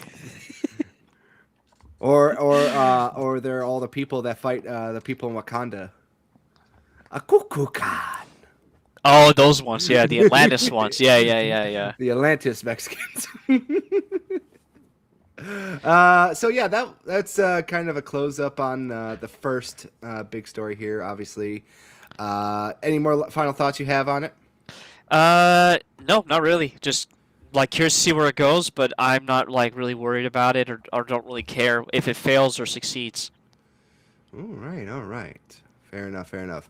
All right, so next up, we'll go from one movie-related news source to another new movie-related news source. J.J. Abrams' Bad Robot is going to be making a video game, and it's going to be published by Sony. So Sony Interactive Entertainment partners with Bad Robot Games to produce and publish the studio's first internally developed game. Now, Mr. AC, what are your history or views about Mr. Bad Robot, a.k.a. J.J. Abrams? So, Bad Robot, I guess I'm just looking at their history here. I want to make sure I get this correct. Give me a quick second. Actually, never mind. I thought they were somebody else, but like, because I thought they did cartoons, but they didn't. No, So that's like Cloverfield and stuff like that. yeah, I have no history then. Like, other than like I guess Mission Impossible. So there's like a couple Mission Impossibles they did. Star Trek, don't really care. Super 8 as well. Um, they're working on an upcoming Hot Wheels film. That's kind of funny. Mhm. No, I don't. I really don't know what to say about this. So I just want to point out too that it's going to be a new 4-player cooperative shooter, and the game director is going to be Mike Booth. And for people who obviously see this right follow up, Mike Booth was one of the creative directors of the Left 4 Dead franchise before he left Turtle Rock. And the funny part is he left Turtle Rock right before they got bought out by Tencent, so he actually missed out on a huge payday. But yeah, there. Let me go right here. There's actually something I want to look for if I can find the exact quote. Right here. Partnering with Sony Interactive Entertainment allows us to bring our new IP to life with an expansive vision for this new universe, said Amy Sweet, CEO of Bad Robot Games. With the support of PlayStation, we hope to deliver a bold, innovative experience that is truly special for players. I cannot be more excited that Mike Booth is at the creative helm, crafting a cooperative adventure that will lead to a unforgettable moment with friends. We're greatly impressed that the talent at Bad Robot Games has assembled at their studio and are thrilled to be partnered with them to help produce and publish their upcoming games. Uh, so on and so forth. So basically, what I don't really know if I could find the exact quote on here, but they were basically saying like this is going to be like more of a multimedia adventure. It sounded like too. It's not in this article. Oh Lord, watch it be some kind of like interdimensional traveling game of all of like J.J. Abrams like movies that he's worked on. Yeah, over here too. Oh my lord, a Bad Robot has a fucking game division. So, like, obviously, we could kind of look at some other stuff too. I think of other games that had like a multimedia presence. Obviously, we had that show Defiance. Do you know what Defiance is? It rings a bell, but I can't picture it right now. So, Defiance was this like sci-fi original TV show that also had a video game at the same time. Uh, Let me see if I can pull up a thing for it real quick here, like a trailer. Ah, here it is. I'm going to bring this up real quick over here. And just kind of remind people what this was. Here it is. So this was from like 2013. And this was like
it's there from back in the day. Good gravy.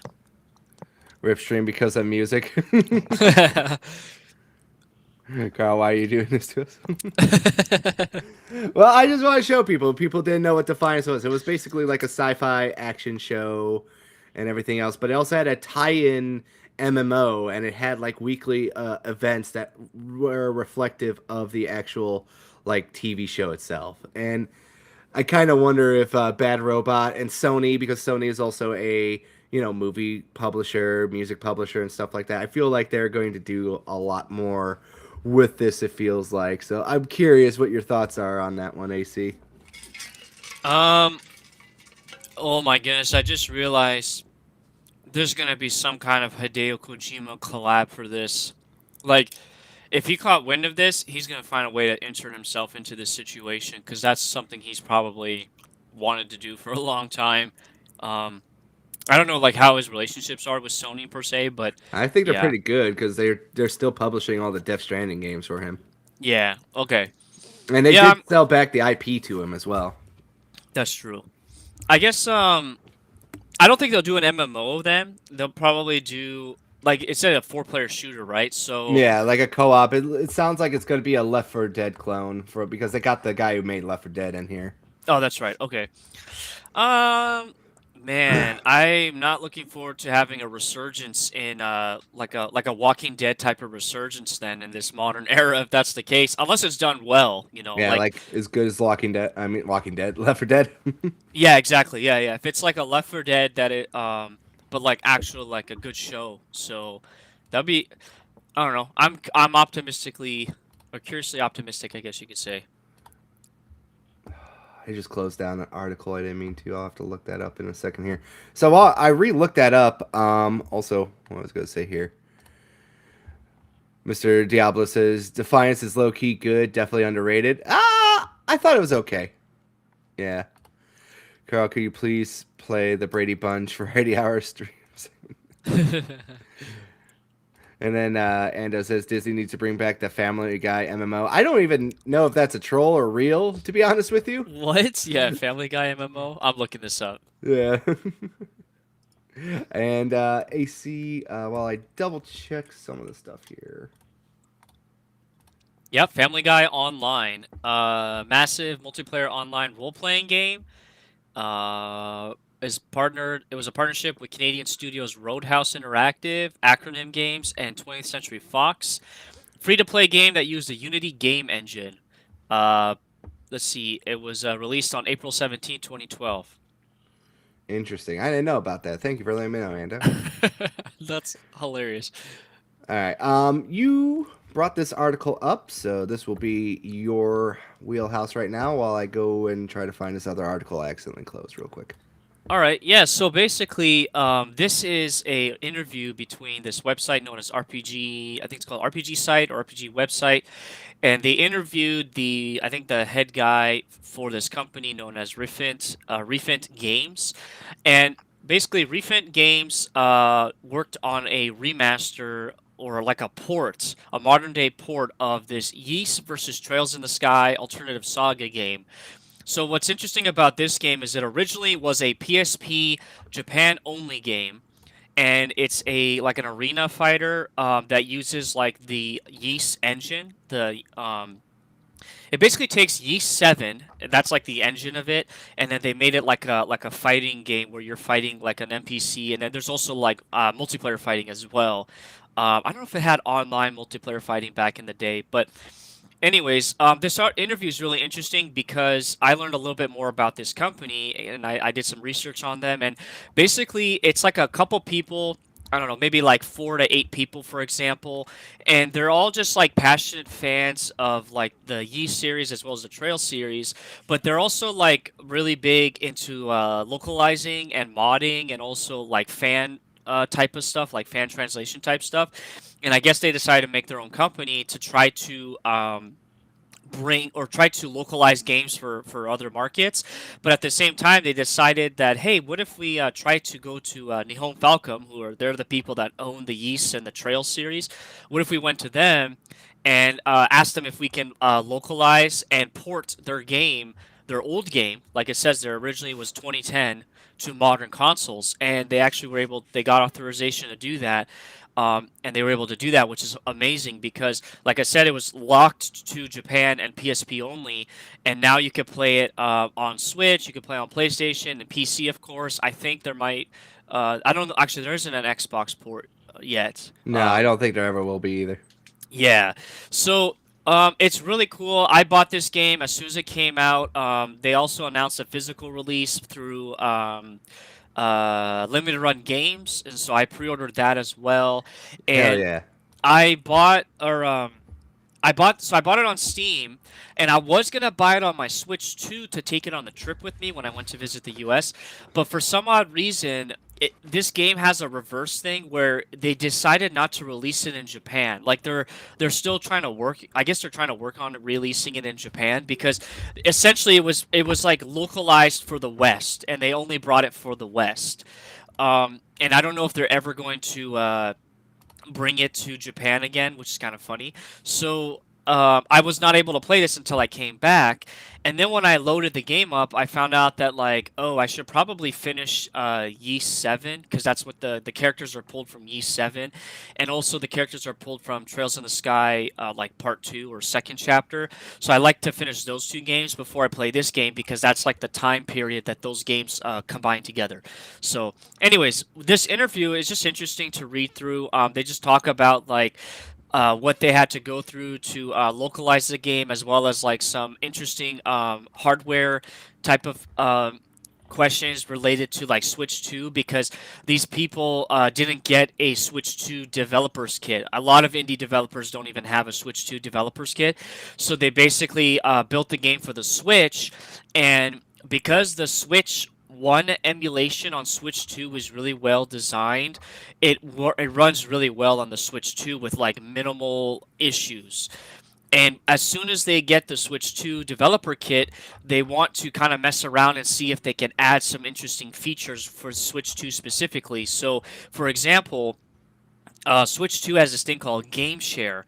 And the best example I can give you is the new Hyrule Warriors Age of Imprisonment. You can share the game with another Switch 2 console locally, like if they're within in the same room. It's kind of like the DS download play, if anybody remembers that. And you can share a copy of the game and play the game co-op mode that way. And they want to do that with they floated the idea around. They want to do it with this game because this game would be perfect for that game share where you could share the game with somebody locally and like do battles together or against each other in this instance. So it's a really cool game. It's a PSP game that's been like modernized and brought to like the Switch, which is like the perfect home for it. And I'm looking forward to finally like getting a physical copy of it whenever it releases next year. I played a little bit of it. It was a lot of fun. It runs really well on Steam, of course, and it's one of those things where there's hope out there for those Japanese only games to be kind of like localized and brought to the West and like sold in the modern era. That it gives me hope that we might see that more of that in the future. Yeah, 1 second, I'm banning all these like kick bots tonight. They're out in force. But could you read this chat from Diablo real quick? Let's see. Geofront did the translation for the Legend of Heroes Crossbuild duology. Then their translation got bought. Not the first time something like this happened, but it's the most significant time. Uh, I'm not familiar with that first part, but that is interesting. I'll have to look into that later. Yeah, if you got an article, Diablo, could you send that to me? I would be appreciative on that in JM's Discord. Yeah, I'm actually curious about that now. I know it's really weird. The yeast or not yeast? No, it is the yeast. Yeast and Trails, I think, have gone through several different localizers, like big company localizers. This is like a smaller project because it's a spin-off game, right? So like it does minimal damage to like the grander franchises, the big two series here. So it was just cool that like this small developer team of like passionate fans basically were able to publish this or not well develop it I should say it was published I believe under Neon Falcon still, but yeah, it's really neat. Okay. Well, thank you for bringing that up, AC. Very interesting article that you found, and like I said, link to it is all in the description if you want to read it and have more of an in-depth view of it for yourself. Check the description of this video down below. Now we're going to kind of brought over because you brought up limited run. I feel like it's time for us to talk about something that's kind of annoyed me a little bit this week. Normally, I don't like to shit too much on limited run. I think they kind of get overhated. But that doesn't mean they're not a perfect company. And I actually saw this relatively recently. So over here, currently on the Limit Run game page, High on Life 2 is going to be region free pre-order limited time. PS5 is limited to 2,000 copies. Now, the reason why I bring this up too is just recently it got announced that many other places are getting pre-orders for the PS5 copy, and this includes Best Buy, Amazon, VGP, PNP, so on and so forth. And I pre-ordered the PS5 copy from Limited Run because I thought it was going to be only through Limited Run. So I kind of did find this thing to be put out here just to be very confusing and weird, to be honest with you. And AC, I was wondering what your thoughts are going to be on this one.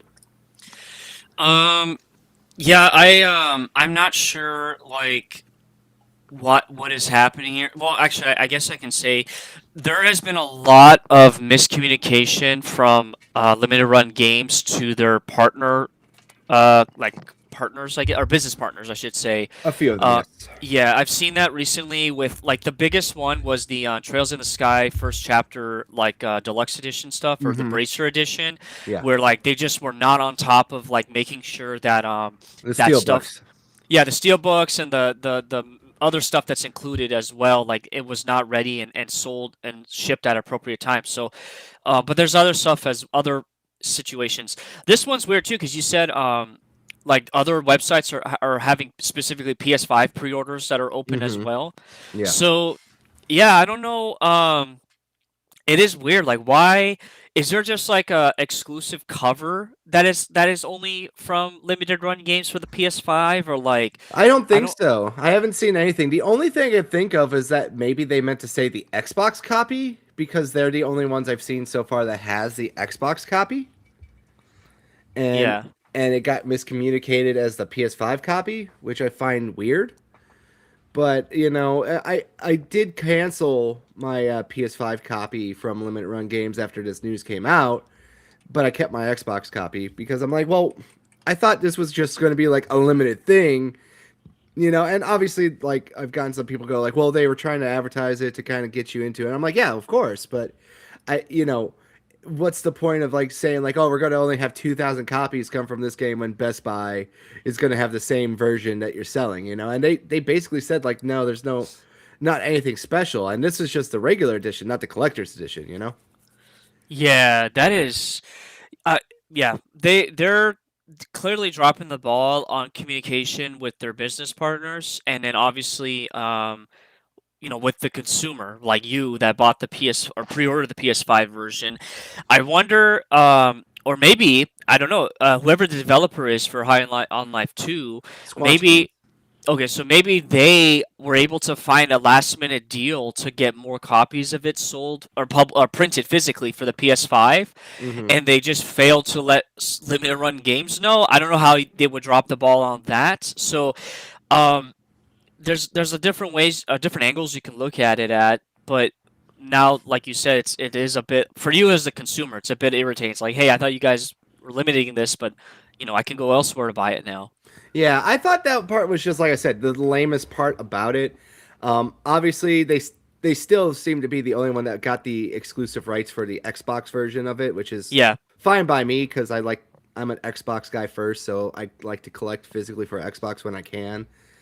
And there's been other things that are kind of happening where it's like the PS4 versions of Yakuza Zero, Kiwami, or Yakuza Zero and Kiwami One, I think, didn't have the fully updated data on the PS4 discs.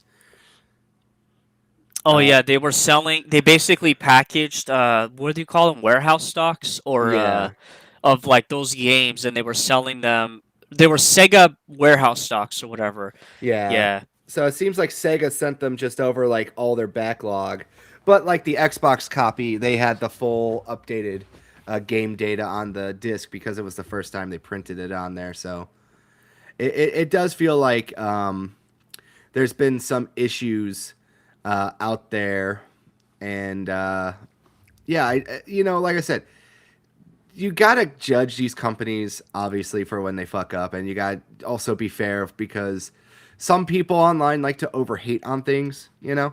Yes. And I think you and I have like said like, look, we could call balls and strikes.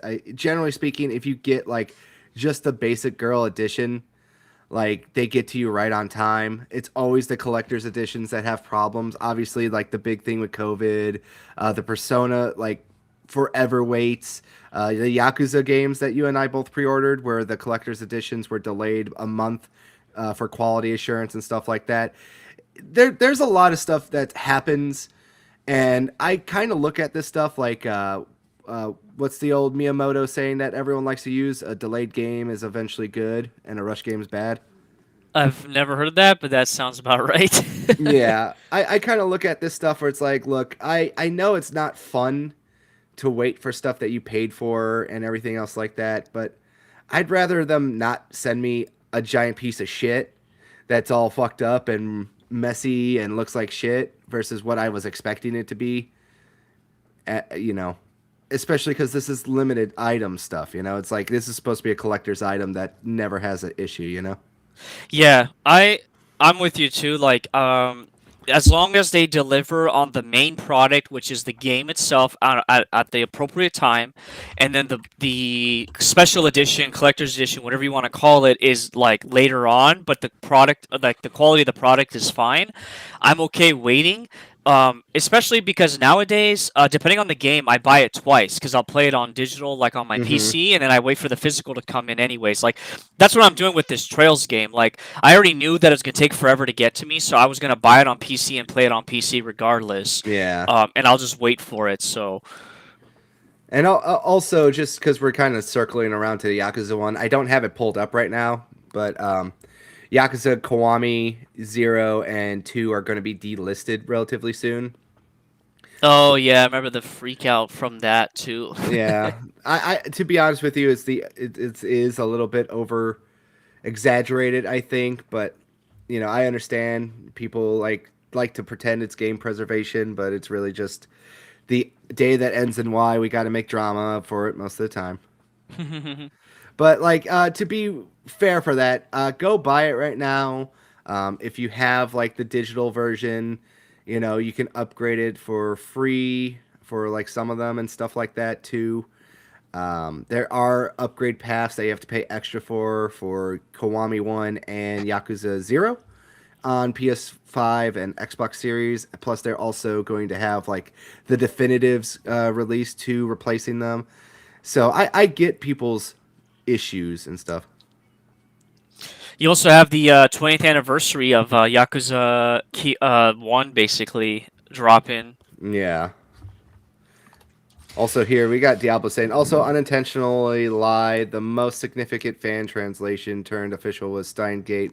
That VN is massive due to absolute success of its anime. Okay, he's talking more about the voice acting thing. Thank you for letting me know that, Diablo. He sent me some articles, so I'll happily go check those out there. Carl, they are deleting all the copies of the game. No. Yes, that's how some people are acting. It's just like you're never going to be able to access them again, especially because most people who are going to play these games either already own them for like the last 10 years or they're never going to, you know, play them ever because it is what it is. Diablo says, one of the problems is that Yakuza 0 Director's Cut requires a far better computer than Yakuza 0 does for really no good reason. I get that.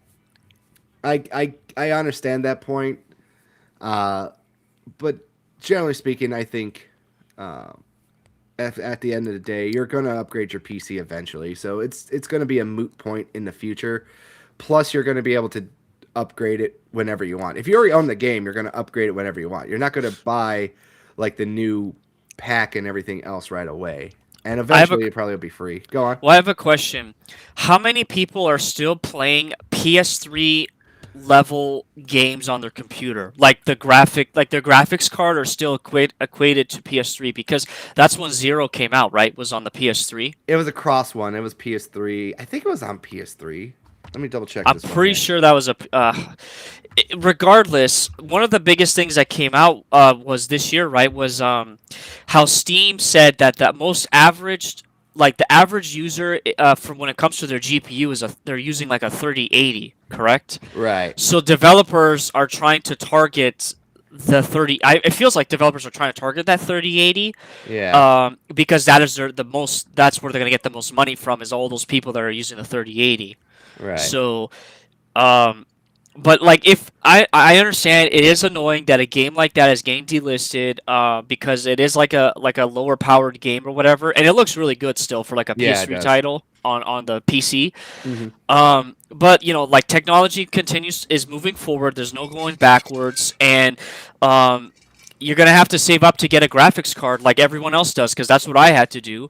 I was running a 1080 until actually the beginning of this year, and I finally was able to upgrade to a 3080. But everyone else is still like they've moved on. So some of us people are moving on to other graphics. So Yeah, like I'm not trying to discredit you there, Diablo, because he does live in Brazil.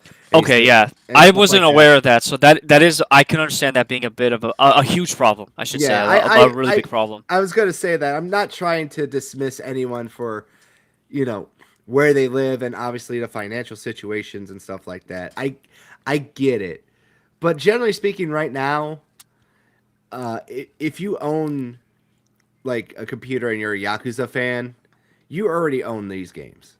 They're not going to go anywhere. They're not being like ripped from your library. They're cheap right now. Even if you have a PS4, you can find a good used PS4, and you can find a cheap copy of like Yakuza Zero elsewhere physically for like $10 everywhere else. Well, I don't know about Brazil, because you got to remember, I Well, don't know how cheap it would be in Brazil. well, I'm gonna say like I'm pretty sure like a PS4 might cost less than like a brand new graphics card. You know what I'm saying? True. I'm going to assume. Diablo, correct me if I'm wrong. Does a PS4 cost less than like a 4090 and 3080? Just let me know. I'm not trying to be fully ignorant of like other people, but I'm saying there's still going to be ways for you to play this game and everything else like that. By the way, I just looked this up. You can buy a lot of the Yakuza games on GOG, and it looks like they still have Yakuza 0, because it's being delisted from Steam. That's Yeah, what everyone's and the complaining about. consoles. Yeah, but if you still want to play it, GOG is the way to go these days for a lot of this game preservation, and people really need to stop complaining and just go straight to GOG if and check first if GOG has it or not. So Yeah, it's $20. It does go on sale, because there was an article I just saw that they put it down to $11 on GOG. yeah. And I don't think, if unless Sega does something where they just want to like really put the pinch on people, I don't think Sega's gonna ask them to remove it from GOG. I'm just, if it's on GOG, it's on GOG. It's not really gonna get delisted from GOG. Yeah, and also Frank says, "Look at this Americans and their high-end PCs over here. We play PS2, motherfucker. I play PS2 still. What's your point? I'm American and I play my PS2 too. I don't even have a PS2, Yeah, he lives in Japan. and they're like a dime a dozen. Like you could just Yeah, triple he has for the them. cool PS2s. He has like the collector's edition ones out there that we never got here. So we're gonna go over, since we're talking about Sega. Let's go over to Sega, shall we? And we got a new article from Sega over here, or obviously, sorry, Video Games Chronicles, talking about Sega has said it will start incorporating AI into game development, but only in certain ways.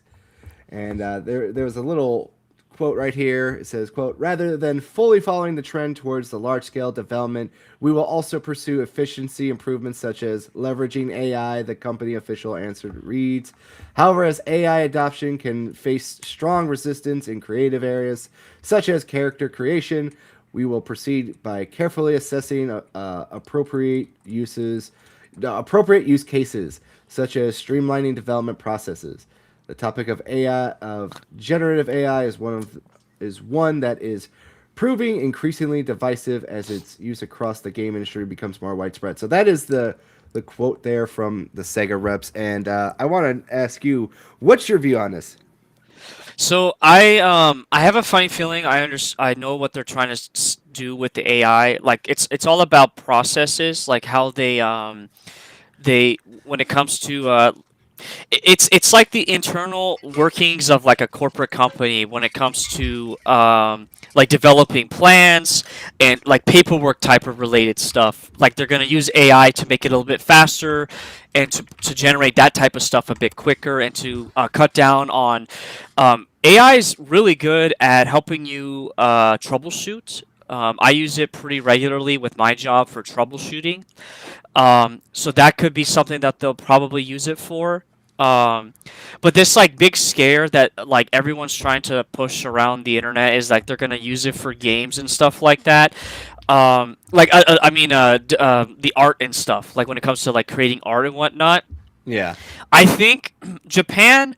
So a lot of companies in Japan are actually really trying to use AI, but they're not fully convinced when it comes to the art related stuff, like using it for social media posting and like for advertisements and stuff like that. They still value like the handcrafted type stuff done by like an actual human. But Hmm. when it comes to like daily processes and stuff, no, people out here, especially everybody is all about convenience. And so if AI can make things even more convenient when it comes to like email related stuff or task related things, then they're going to be using it as much as they can. And I think that's what they're really gonna do it here. I mean, troubleshooting alone, AI is definitely gonna take over when it comes to just like finding bugs in games and stuff. Yeah, yeah. I do agree. Like I said, AI is here. It's eventually going to help reduce cost, and we're going to have to see what the mitigation is before we can fully embrace it, you know? Yes. And then also Diablo here says a GTX 1660 is cheaper than a PS4 here. The problem with that thing is that often you need to rebuild your entire PC, not just buy a new GPU. You're right. Obviously, I I understand what you're trying to say, Diablo. But at the same time, like I said, if you're really concerned about playing this old game, then I would say a console is kind of going to be more effective, especially a used one. There are ways to do it. You know, I do it myself. I buy used stuff all the time. I buy and sell and barter. But look, that's just my situation. I don't want to pretend that like everyone has the same situation to me. I'm not that ignorant, you know. I really wish I understood the Brazilian situation a bit more because I've always heard that, and it's not like a disparaging thing, but they're always like 10 years behind. It feels like that's what I've heard from like interviews and stuff or people there. Like, I guess their consoles and what they focus on, they're always like they hold on to it for a really long time and they don't really catch up to like the rest of the world where Yeah, everyone else is at. Because it's not just America. Like Japan is also in there, China is also up ahead there, Europe, Korea. yeah, all these other countries. And Hmm. so I would love to know more about like the Brazilian gaming landscape and like what's happening there and like is yeah, just in a general sense, I would love to know more of that. I mean, I would love to have people on from around the world to talk about like how gaming is around the world. I've tried before with my old podcast I used to do. I would always reach out to people and be like, "Hey, I'd like to have you on so you could tell me about growing up and what's like in the gaming sphere and some of the places you're at." But some people just don't want to come on, or some people say they will and they just ghost you. And then it's like, well, I can't form an opinion. I don't try to just talk out my ass about other people's experiences. I like hearing from what they could say. You know, like I think when I first had you on, I asked you, I was like, how is the gaming market out there in Japan? You know, Yeah, and I'm like, I don't really know a whole lot because I you're don't shut like. in. Yeah, I'm a shut-in. I don't follow it. I just go out and buy the game when I want to buy the game, and that's it. You're just a shut in. You're just another American who abuses his Japanese wife. No, I what I do is I get all my I know. information from Twitter about Japan, even though I live here. So that's how I find out You about it. get all your information about people pretending they're Japanese about Yes. Japan. Yeah, yeah. Oh my goodness! Why is there so many bots on Kick? Holy Christ, man! I've been banning so many of them. It's just wild. Yeah, in Brazil, most people are generally one generation behind. It's only when the PS5 came out is wait, hold on. It's only when the PS5 came out is that when people can afford the PS4. I okay, I understand. I'm I'm curious, and we can move on. I'm curious to ask him or them, True Diablo, which is easier to acquire, like, or I guess building computer or like a, or no, not acquire. Are there more console gamers or PC gamers in Brazil? That's a good question. That's what I'm very curious about. But what is going on with Frank? uh, All right, we're going to go now to another AI article, also from Video Games Chronicles. A Japanese game studio now asks art applicants to draw a picture during their interview to prove they don't use generative AI. Let me see here. A news article on Japanese website Daily Shinko. Is that how you say it? yes. Okay, cool. Focuses on a tourism association decision to cancel a 20-year art contest because it was becoming impossible to tell the entries were genuinely human created or AI artwork. I'm trying to see where this studio is here. Do they even reference the studio? Oh, no. Here, I don't see it on there either. let me see if you. I guess they haven't announced it personally. I guess this is a kind of one of those like, oh, we're doing some stuff here. Here, let's go with the quote here. There are many people who claim that artwork generated by AI is their own creation. Mr. B explained via machine translator. So this is a Japanese guy talking to the studio, or the journalist, I should say. We've actually ended up hiring such people only to find out they weren't productive, which led to several problems. So yeah, Mr. AC, would you like to add some more information to this article, or your own? So this actually kind of goes back to what we talked about earlier about Sega implementing AI. I actually like how this company is forcing their artist applications to hand draw. Maybe they should not hand draw per se, but also like computer draw, like because it's hand drawing, but it's on the computer. I think this is a good way to show that that developer is not trying to get generative AI artists as like their artists. They actually want real artists, and I think if more companies did that, where they talk about how like that's part of the hiring process, and we hear more about it in the future, I feel like that should calm people down. Like, Yeah. okay, now we know that all of these gaming companies across the board, and not even just gaming companies, we can even talk about like movie companies, for example. They are putting strict how do you say it? Like strict application processes in, because Yeah. I would imagine. Okay, actually, for example, when I applied for a job out here, I actually had to take a paper test for programming, and I'm not a programmer. And that was like kind of hard because I had to do like math equations right there on the fly. I had to like actually handwrite code, like handwrite it out, stuff like that. So I would imagine that like people like more companies would do stuff like that, and they probably do, but we just don't hear about it. That it would kind of quell this like AI scare that's happening, that people that they think that these companies are trying to replace people that are the artists or the programmers and stuff with AI. Right. I got you. Yeah, it's definitely one of those things where it's like it's going to become more of an issue in the future for sure, especially for these big companies.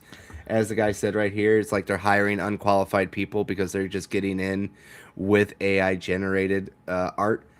So, you're, I think I've said this before with like AI, and I've seen some studios and some people are starting to catch on to what I said before. It's going to be treated like, non-GMO stuff. Like you're going to see that be like a marketing tool in the future, I bet.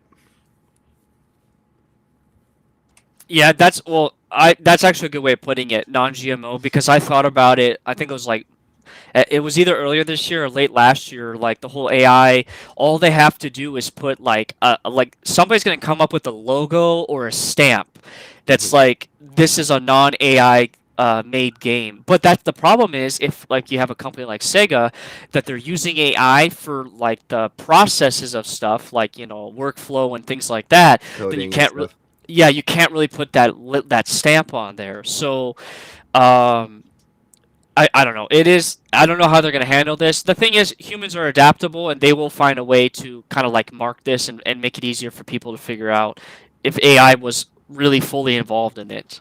Yeah, but if you want to read more about this article and more in-depth links to it are, of course, once again, a reminder in the description of this video. So now we're going to go to our second big topic of the night, and this is from an interview with the former Krafton CEO on the Game Business Show with Christopher Drigg. And as the title says, AAA gaming is dying. And we're going to hear what he used to say, had to say about it real quickly over here right now. So we're not going to be talking too much on this one. It's a small clip about, let me see here,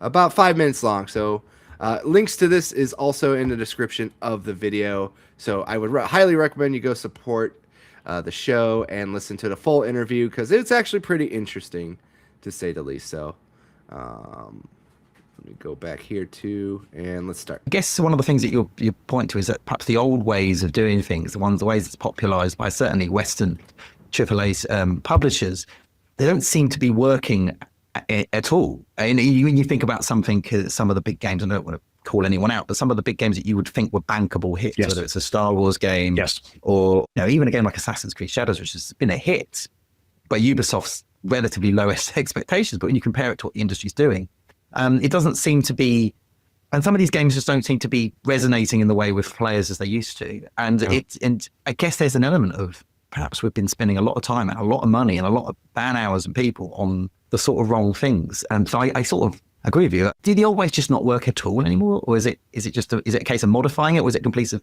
to quote Miyamoto, turning over the tea table? And Well, I mean, I think the old ways that you're referring to are the industrial processes that AAA has come to. yeah, And I sort of half jokingly call it, sympathy for the devil, but let's play game company CEO for a second, or game company tycoon. You're me of 3 years ago. You're sitting in the CEO seat. You're running a $23 billion company. And then you have to make a decision in a very short period of time to greenlight a project. And if that new project, that new game development project doesn't do well, you're going to be explaining to your board why you burnt $300 million in company cash, hard-earned cash. And you're going to be explaining to investors why you're taking this gigantic impairment and whether you are mature enough to be the caretaker of the company's money. I can tell you from experience, those are very difficult meetings when you're doing a green light then, because that's what's going through your mind when you're talking to a team who's pitching you a new game. And so you're assessing whether these guys have it, whether they can deliver what they say they can deliver. So that's at a basic level, that's a problem. By the way, if you do make that mistake and you do have to take a hit because of a game you produced, and it's $300 million, you kind of get one of those with your board of a company roughly that size. If you do it again, they're going to be calling openly for your head. And by the third time, you'll have an activist investor. And every game company CEO who runs a public company is in that exact situation. Now, the form may be slightly different, but that's the situation that they're in. So what are you going to do? You're going to think about how to lower risk. And I think the industry has made the mistake of thinking they could lower risk while still spending more money. That sort of thought process has never really been questioned. And that the way that we make games has changed little in the last 25 years since I joined the industry. When I joined the industry, a big budget game was $30 million, like a really big budget game. So that's 1/10 of what the table stakes are today. And I remember board members going, my God, I had no idea it cost this much in those days, right? Mm-hmm. Like they flabbergasted that it would cost that much. So you used to be able to take risks and make mistakes and do things over. And that's what innovation is all about. You can't do that anymore. And I mean, we did it, we navigated a way around it, but we had to think long and hard about how to do that. I think that the industry, for the reasons that I just said, is structurally at its end in AAA. And without a serious rewrite of the ways we go about making games, it's going to end up in more disaster than it has been already. But having said that, I think when Embark proves, and there's other proof points for this, Embark and Nexon are not the only proof points. There's several others around, that the All right, so that is the former Krafton CEO talking about the issues in AAA gaming. AC, what did you think about what he said? Yeah, I mean, this is something we've been seeing the last. I mean, I've noticed it the last couple years. People have been seeing the last 5 to 10 years how all these AAA studios they spend an insane amount of money for a game because they don't know how to balance their budgets and they're just like wasting and wasting and wasting all this money. And the problem is, like, the game industry is so large that they kind of have all this money that they can waste, but when it's like the entire industry that's doing it, then it's like, well, there's only so much money you can waste until it starts affecting everybody. Mm-hmm. And like now, and like he said, how the model of it is kind of it's gonna be crashing because they can't just keep spending like $300 million on games that are, well, like he said, low risk but high budgets. Like, that doesn't make any sense. Why are you spending so much money on a low risk type of project? You should be spending low amount of money on a low risk project. And yeah, it's, I mean, I think the guy talked about how like the Star Wars game or Assassin's Creed, for example, like they're low risk. Well, at least this Assassin's Creed game was, but it was like super high budget for no reason, and I think they've made their money off of it now. But I don't know about like Star Wars Outlaws. Like, I don't know if that made its money yet. And we've seen this with the movie industry, but it's like much worse in the movie industry. Yeah, I feel like the biggest problem is that we don't know how much money they actually fully spend on every game. Yes. There's almost no transparency, and I feel like a lot of the big talking point now is to say like, well, the marketing budget and everything else is like people I think now just kind of come up with like their own math whenever they feel like it to say if something's a success or a failure, Yeah. which doesn't help a conversation. And like, Frank here says it's almost like they have a huge budgeting problem or something. I don't know. I mean, that is true. We do have leaks from like the FTC where it's like, Spider-Man 1 cost like, like 80 million for PlayStation 4, and then like Spider-Man 2 cost like 250 million or something. Yeah, and I what really kind of how do you say this, like expanded or shown a light on it was the whole COVID bubble that bursted, right? Mm-hmm. Where like during COVID, they invested all of these like devs and they just grew their companies, and then they made these like insanely overpriced or over budget games. Yeah. And when they didn't sell so well, they like just like they cut everybody, right? They like fired all these people, and then now we're going on what, year 5 of layoffs now, or like it's like just Restructuring, price hikes, and everything. Yeah. exactly. And it's just, for me, at the end of the day, as a consumer, I don't like give a flying F about budgets and marketing budgets and strategies and like unit sales or whatever.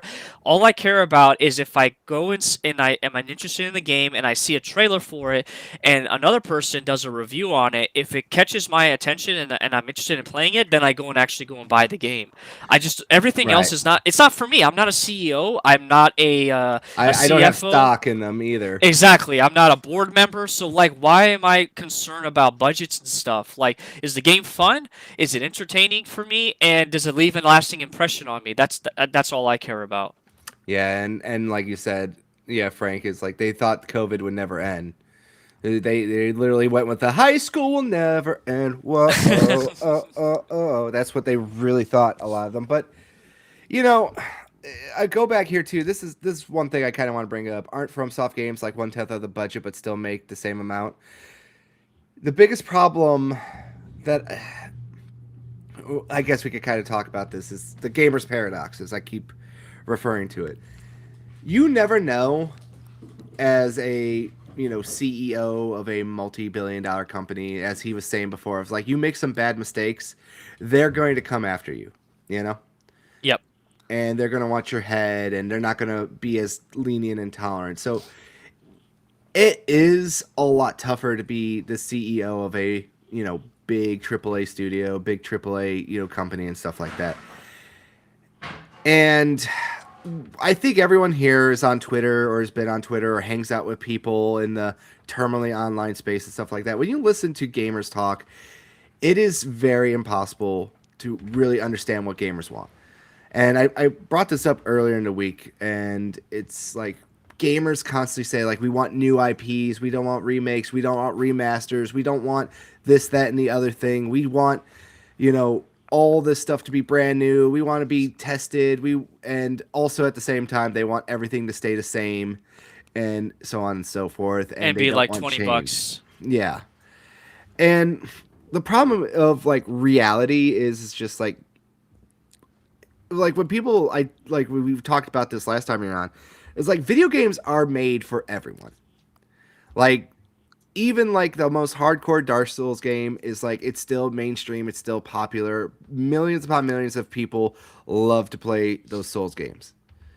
Like probably rivaling close to like Madden and everything else with like just the amount of people that want to do that stuff. And if you watch my other shows of Legacy Loading and you listen to devs in other countries and everything else like that, they want the biggest audience that they can capture. It's nothing new. Like everyone that kind of goes like, modern audiences. It's like the truth is like the modern audience has always been the target goal for that point in time. And we never know what's going to be a big hit. And I know a lot of people were kind of like mocking like Microsoft when they were saying like, well, we have to compete against like TikTok and stuff like that, Yeah. And I do find that like it is true. Nowadays, like Colin Moriarty, he had like a really good tweet earlier. I want to bring this up real quick because I think it is a really good analogy here. It was relative. Give me 1 second. Here it is. Just real quickly, we got 13 people watching. Appreciate it. Make sure you guys smash the like button. Help Mr. RNG out, Carl here, and get some more people out here to check out this weekly gaming news. Yes, I appreciate that very much. Thank you for sharing. But here, Colin has this to say right here, which I think is to put into perspective. There are too many studios making too many games for too few consumers that have too little time. It's survival of the fittest at its very essence. N64 had fewer than 400 games. PS2 got into the several thousands. 18,000 games have been published on Steam in 2025. It's math. So that was an actual direct response to the Nexon CEO's thing. And I want to ask you, what do you think about what Colin said?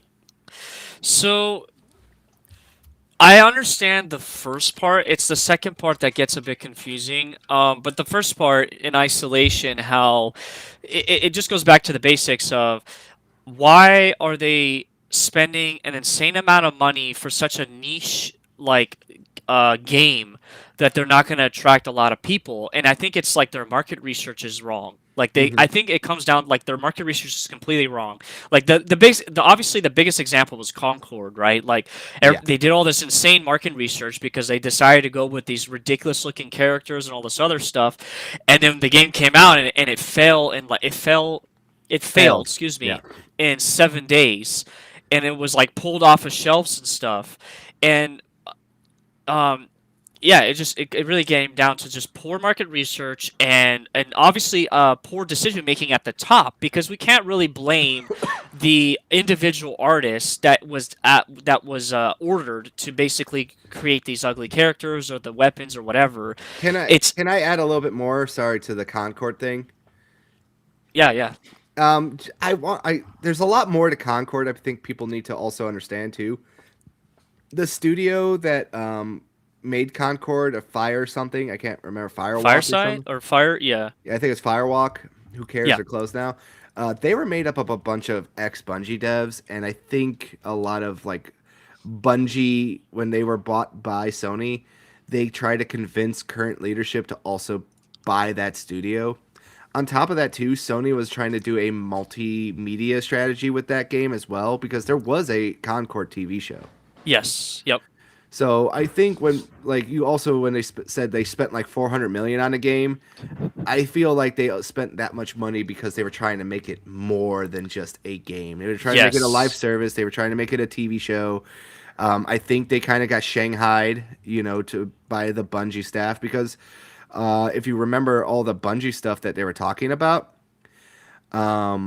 they were basically saying in the thing that you know, what was I gonna say?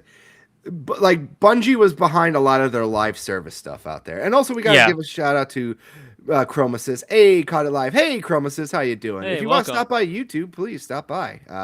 I can't really respond to people on Twitter, but yeah, it's good. And we also gotta mention too, we got Vincent here saying, "Hey, how you doing, It's Vincent?" Vincenzo. Yes, but I just wanted to say, you know, like Concord is also a little bit more of a exception, you know. Yeah. Because like they were doing a lot more with They're just a Concord. game. Yeah. So like that's something else to consider. It's like when they say the like 400 million to make, I don't they never specify if that's just for the game or for all the other multimedia stuff. Which, to be honest, with something funny, this isn't in the notes here, but the PlayStation store, the PlayStation Gear store is closing at the end of the year, and you can actually buy a small Concord hoodie for like $1.99. So if anyone wants to just buy a small Concord hoodie on the PlayStation Gear store before it closes down and just own it, even if you can't fit it into it, you know what? Even better, I, I'll buy it and I'll recreate the Chris Farley scene. Fat guy in a little coat. Dude, imagine some African village is gonna get all like the backstocks on those Concord hoodies or whatever, and like they'll live forever in the Congos of Africa. That game that never saw the light of day.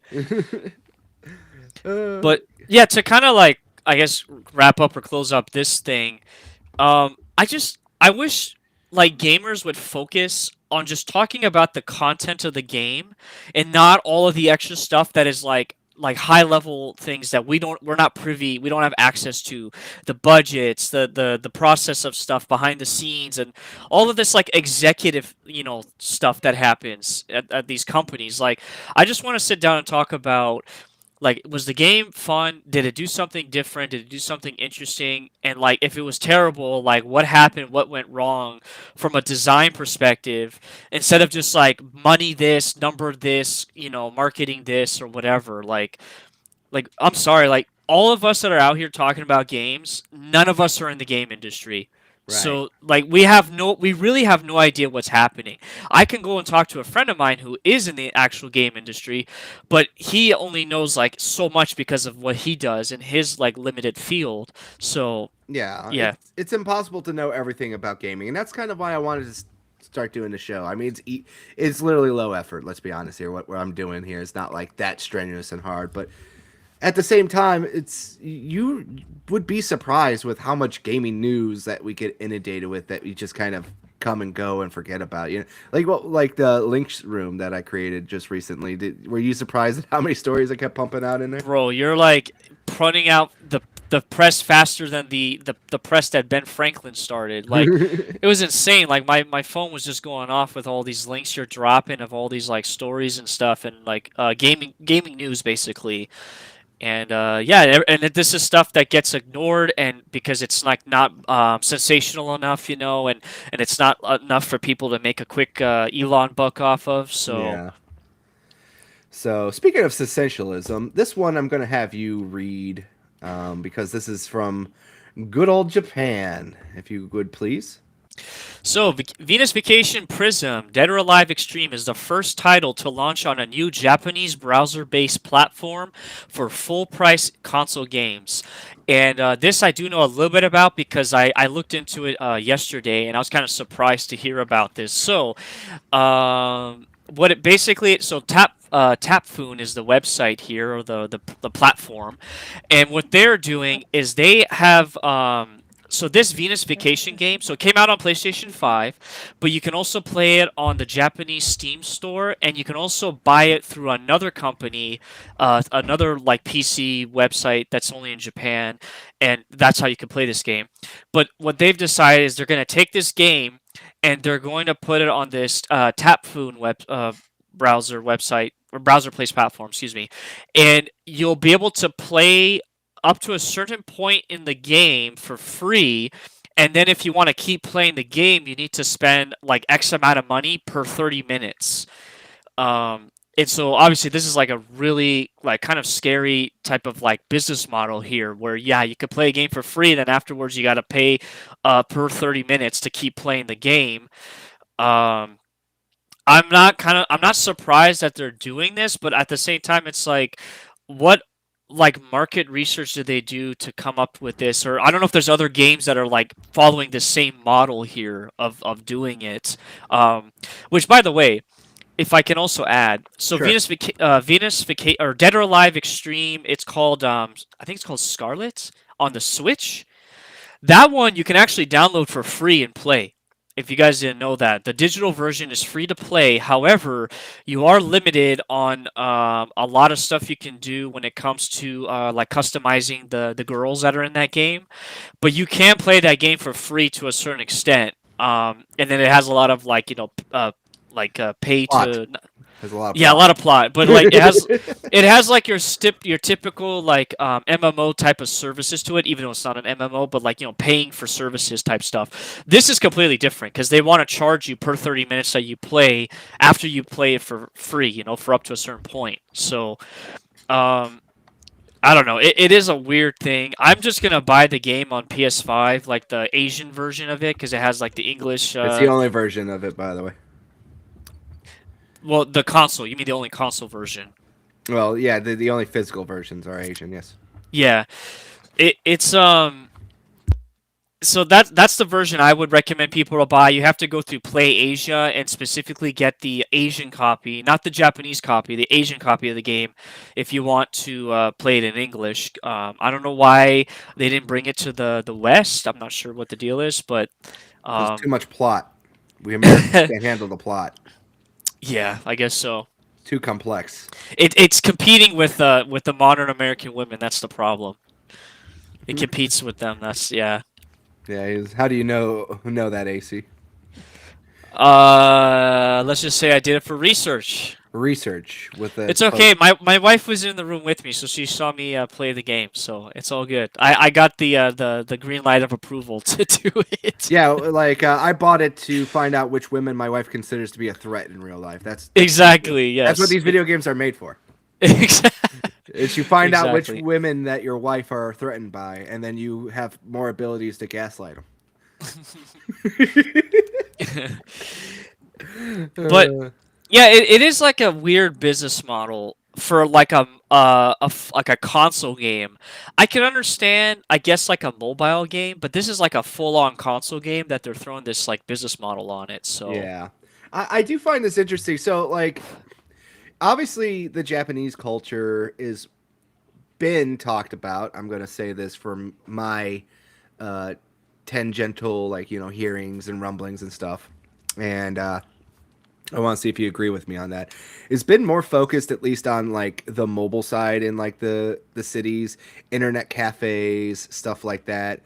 And we talked about this too, because earlier this year, I think Sony was doing a deal with video game rental places out there to rent a PS5 console. Is that do you know which ones they were talking about for that? I think I told you about this.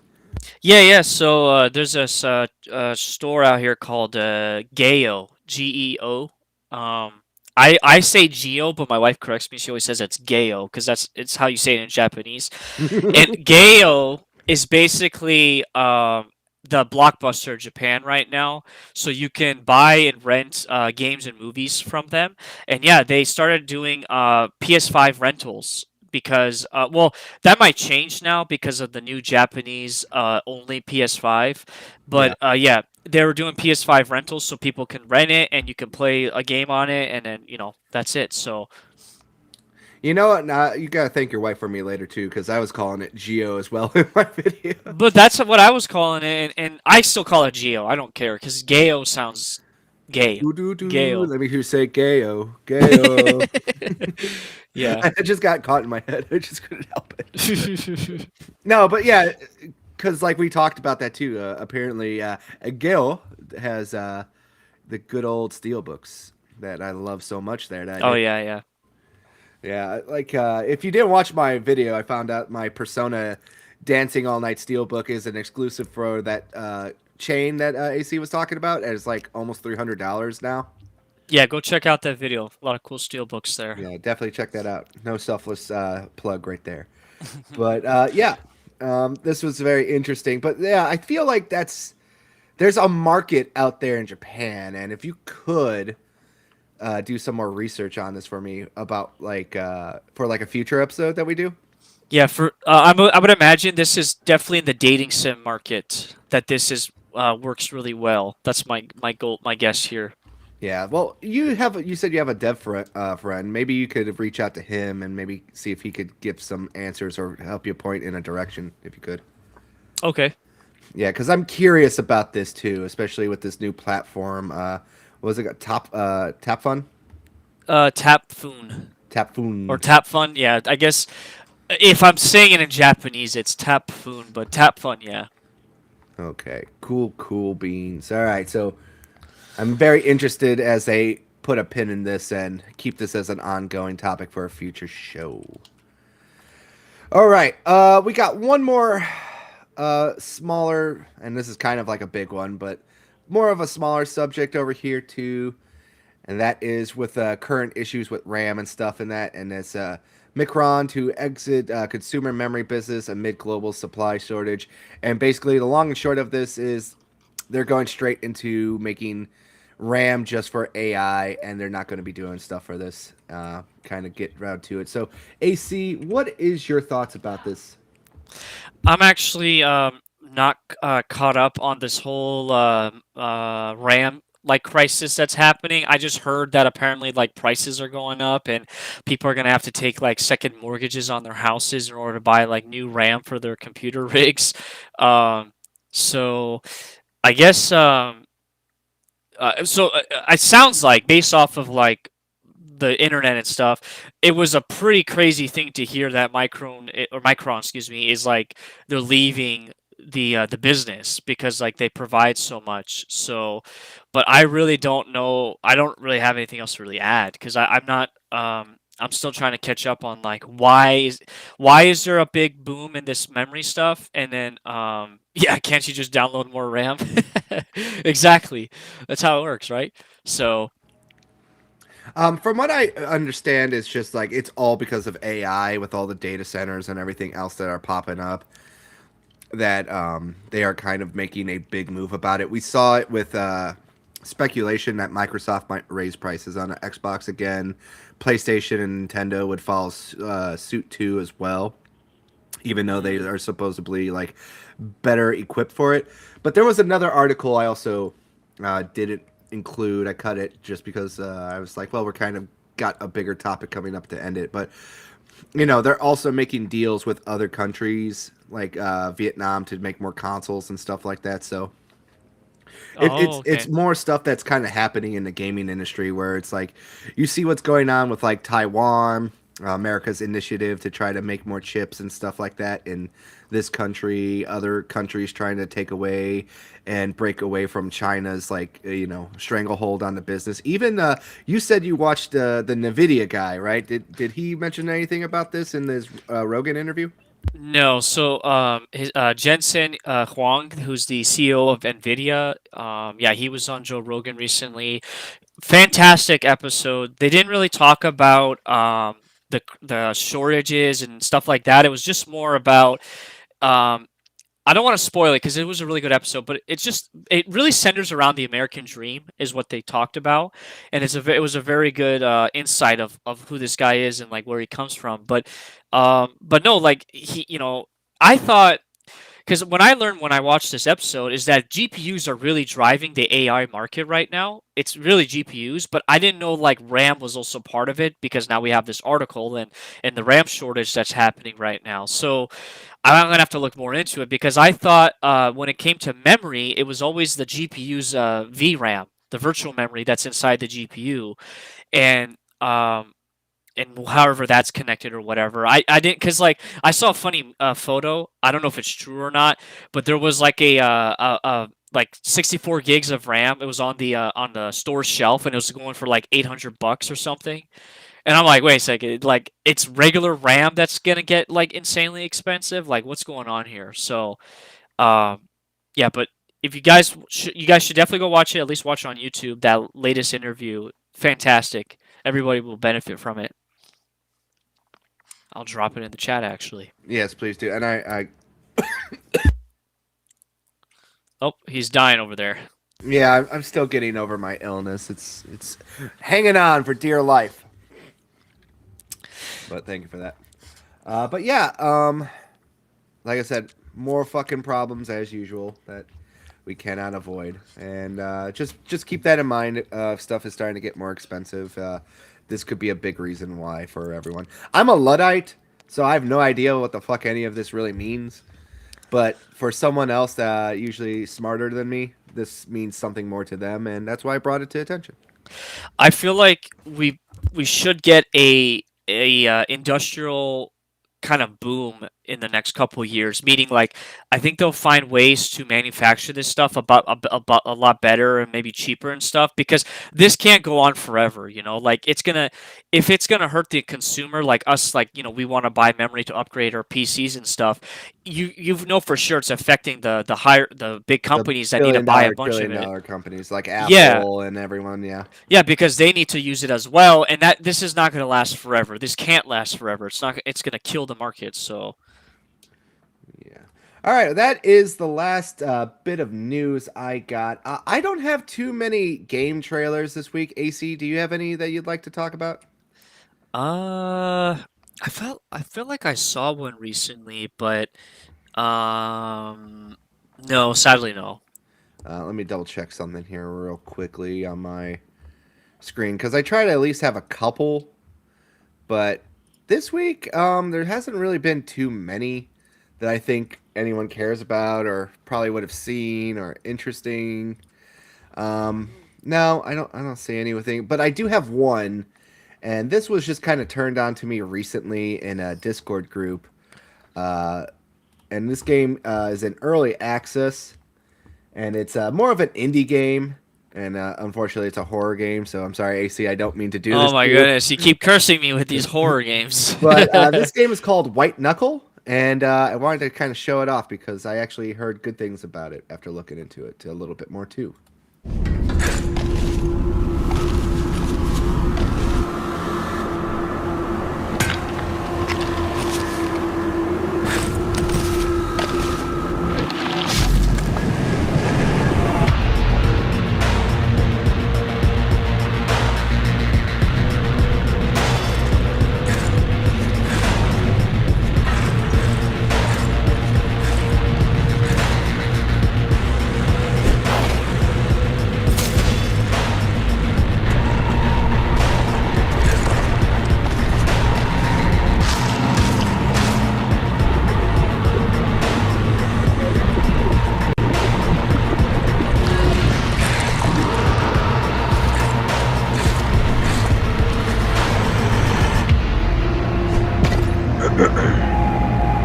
So yeah, that's the game I wanted to show off right now. Man, that's the 3D Rayman game I've been waiting for. This is the spiritual successor for the people who wanted Mirror's Edge, but with more edge. Actually, I'm actually really intrigued by that because I like how it's basically built around like this, like climbing around in a. It's not VR too, which is even more impressive. And yeah, you're just like trying to escape and stuff. The sound design sounded really good. I hope the music's like that, unless that was just like trailer music. But I like the aesthetic of it. It looks really interesting.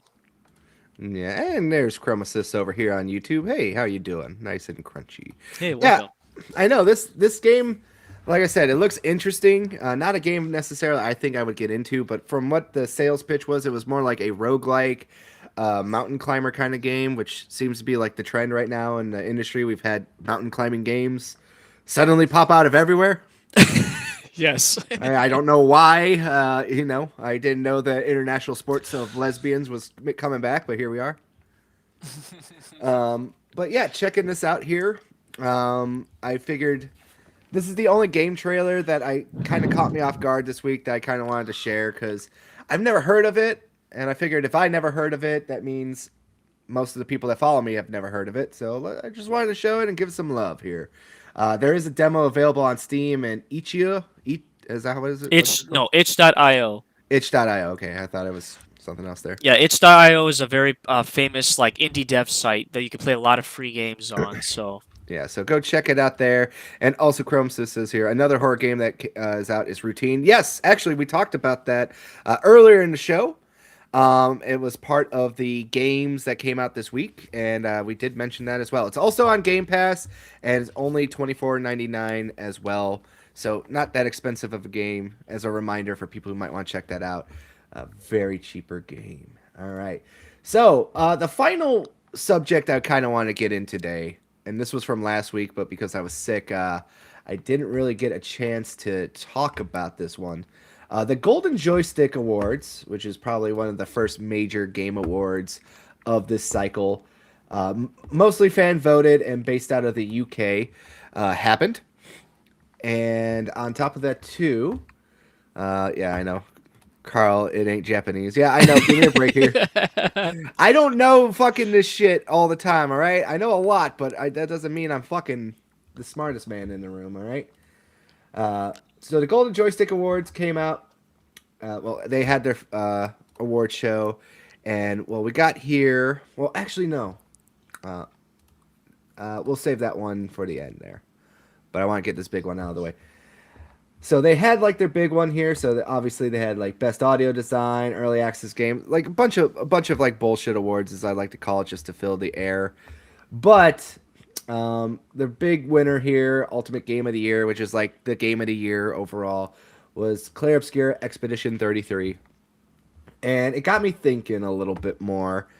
And we're sharing everything season.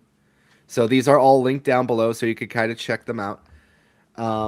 We have wrong here, wrong screen. Come on, get over. So right now, link before NPR's got their top 25 games. So if you are interested in what Nimblibs are playing, so check out what is their top 25 or their top picks, I should say. To kind of check it out. Another thing to check out too, Rolling Stone also had their best list, and their best game of the year for top 25 was Expedition 33. So a bunch of boomers that like the game. All right. And we have one more as well, and this was also from Video Game Chronicles, and Expedition 33 was their overall game of the year so far. And it had me thinking, since we were on the subject matter here too, about what other game show. Carlos, you're breaking up a tad. Do I sound better now, or was it? I think it's just you're a little ways from the mic, but you sounded fine. I was able to hear everything. All right, sorry. Let's try this a bit. Unless it's YouTube, but yeah. Yeah. If anyone else has like an audio issue, if I sound weird, let me know. I will try to fix it because I'm deathly afraid of my audio fucking up again. And mine.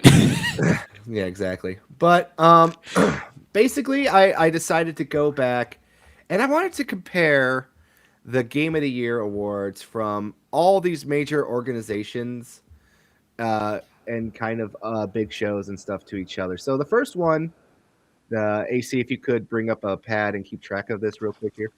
Okay, and your audio just dipped out right now. Like, yeah, I don't know if your microphone changed or if it's the internet, but like it went from like 720p quality to like 360p, if that makes sense. Let me boost my audio here on this. All right, you sound good now. All right. It could just be like the internet might be dropping.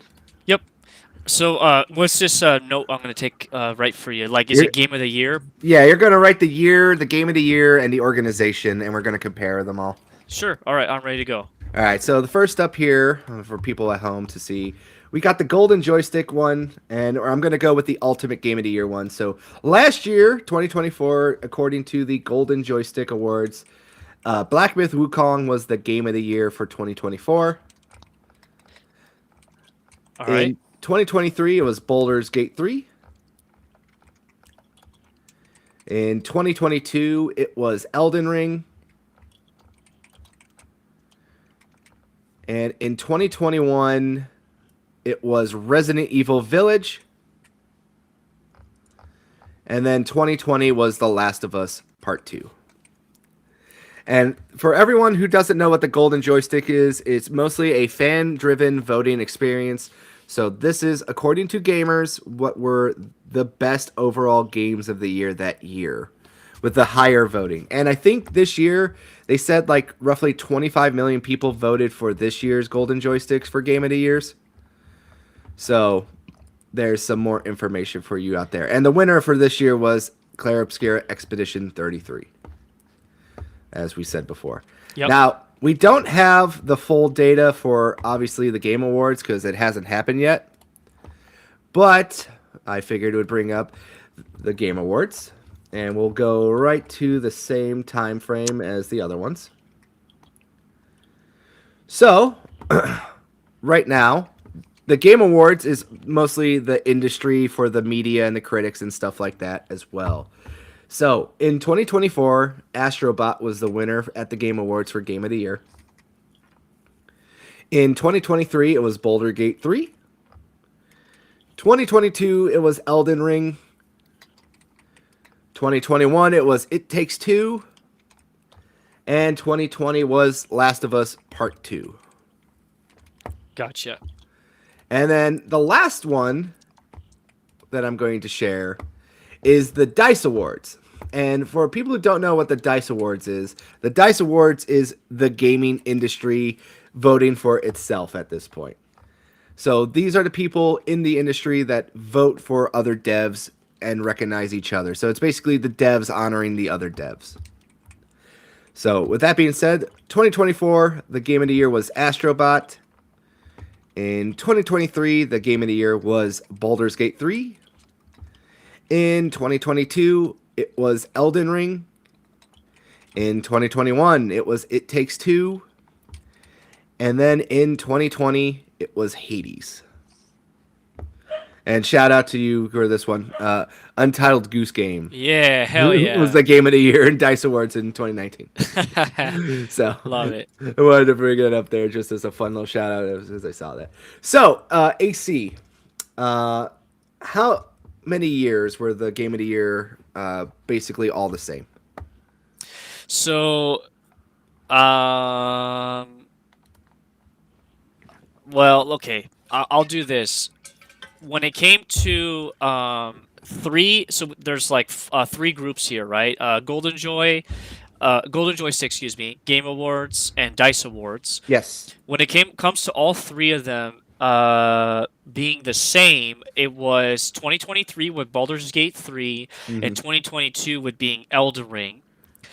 Where it gets a little bit different is 2021 DICE Awards and Game Awards had It Takes Two, while Golden Joystick was Resident Evil Village. And then for 2024, it was the opposite. Game Awards had Black Myth Wukong, while or not Game Awards, Golden Joystick. But for Game Awards and for DICE Awards, it was Astrobot. And then 2020, we also had a little difference there too, right?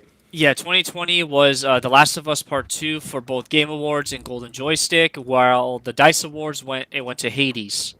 So it is kind of interesting, you know, like a lot of people always sit down and go, we attack games journalism. Let's just be honest here. It's like they're the easy target and they don't get necessarily it right a lot of times, they like to say.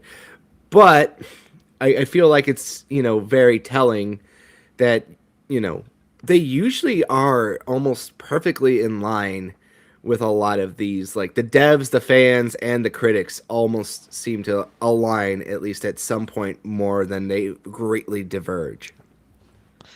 Yeah, it's really funny to see that the DICE Awards, so that's by the devs, they decided to choose Hades for their 2020 Game of the Year instead of like The Last of Us 2, which was done by the fans and by the Game Awards, the corporate awards, I guess you could call it. The media awards. We could media awards. Yeah. Yeah, media awards.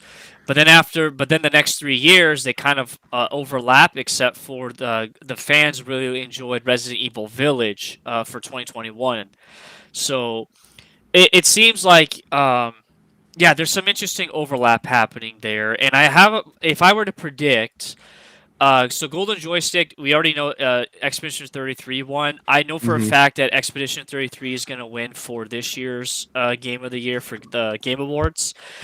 And I feel like it's probably going to be the same thing for the DICE Awards. because the developers are. I mean, we already saw how a lot of developers have been trying to have like good face with Sandfall, right? With the devs there, like you saw that Sandfall went to Square Enix headquarters in Tokyo and got to hang out with them for like a couple days, and there's other like interviews of them hanging out with other developers and stuff. So I would imagine that this game has done really well amongst developers, and that it'll probably win in the Dice Awards as well. Yeah, I'm pulling something up real quick here. Just for clarification too, because I feel like this is another one that I think people should be aware of as well. So, just for argumentative sake here, let me bring this up. There we go. So the Golden Joystick nominees for Ultimate Game of the Year was Blueprints, Claire Obscura, Death Stranding, Donkey Kong, Ghost of Yotei, Hades 2, Silk Song, Indiana Jones, Kingdom Come, Deliverance 2, Peak, Silent Hill F, and Split Fiction. So everyone could kind of see that there. There was a lot of overlap too in the same thing for the Game Awards with Expedition, Death Stranding, Kong, Hades, Silk Song, and Kingdom Come Deliverance 2. So they are all kind of overlapping too, and they all are having like a pretty, generous overlap with like what everyone is kind of agreeing on as well, like what qualifies as that. The Golden Joystick is a little bit more liberal because they have way more nominees than the the Game Awards. So I gotta once we get like the DICE nominations, we'll have to put a pin in that conversation right here for a little bit. But I'm curious to see what DICE decides for the devs as like the ultimate Game of the Year stuff. So we got right now, we know what the fans are thinking. We pretty much have like a good list of games there, and when you take out a few extra games from like the actual Game Awards, we can see what the media kind of agrees, and the media is not that far off from the fans on a lot of these picks, especially because Kingdom Come Deliverance 2 was, I think, a game that a lot of people expected to be here, but were also shocked to be here as well. Yeah. So AC, I want, now that like I brought all this data to you, laid it out, and gave you a little bit more perspective. Do you have anything more you'd like to add? It is just interesting to see just the three main groups: the fans, the devs, and the media, and just being able to see the correlation of like during those years, what games were like successful, like that were voted on and were picked. And just seeing the nominations too, it's always good to see those nominations and those that came in second or third for that matter. I don't, at the end of the day, personally, I don't care about these Game Awards because none of these games, except for maybe one on this list in particular, I played and I really enjoyed. So it's like everything is subjective because it's based off of your personal taste and like what you really enjoy. And so it's just, I like seeing the data, I guess you could say, like what did people choose in the end, like between those three groups. And I think this year going forward, I'm going to try to focus on that rather than just getting hung up on like the Game of the Year, the Keeley Awards. Yeah, like I agree with you on that stuff. I don't really care. My Game of the Year is Split Fiction. That hasn't changed yet, and it wasn't a winner or nominated in some of these categories. So, look, the only Game of the Year that matters is the one for you. Yep.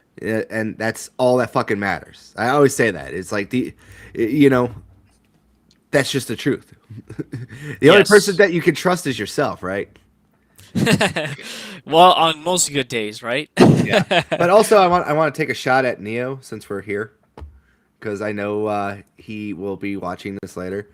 And Neo, do you see what won Game of the Year at DICE? Do you see what won? Oh no, yes. It was GoldenEye. So that means once again, Perfect Dark fucking sucks. It wasn't even nominated in 2000 when it came out. Donkey Kong 64 is right here. See, Rare did not even acknowledge it. Perfect Dark. So we GoldenEye. GoldenEye superior. That is funny that Donkey Kong 64 was nominated over Perfect Dark, and they're both made by Rare. Yeah. Yeah, that's.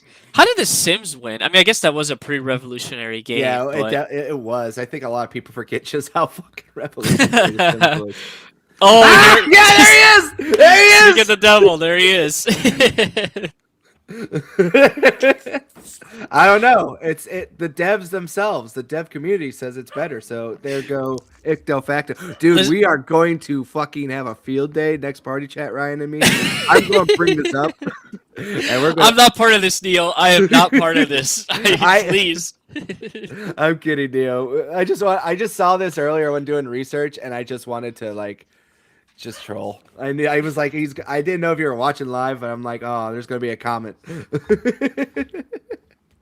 That's funny though. I love how you found that. That's Yeah. awesome. I just said it was just funny because we it's our like running joke when we want to get Neo's goat, and then all of a sudden he's just like, oh, it's the first thing I see, so I'm like, I have to do it. I wish Ryan was watching, but I'll make sure Ryan knows so we can constantly bring it up. And I kid. But yeah, I have one more news story because apparently I found one that I missed, and then we'll wrap it up and get on out of here.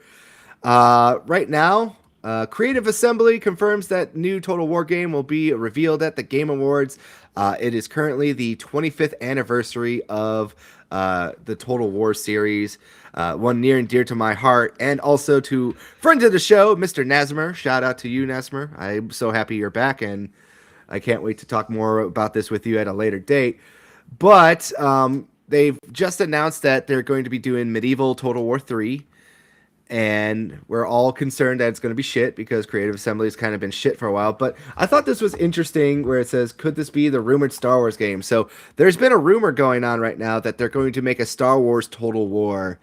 And AC, since you are also a big Star Wars fan, my question is, would you play a Total War game if it was based in the Star Wars universe?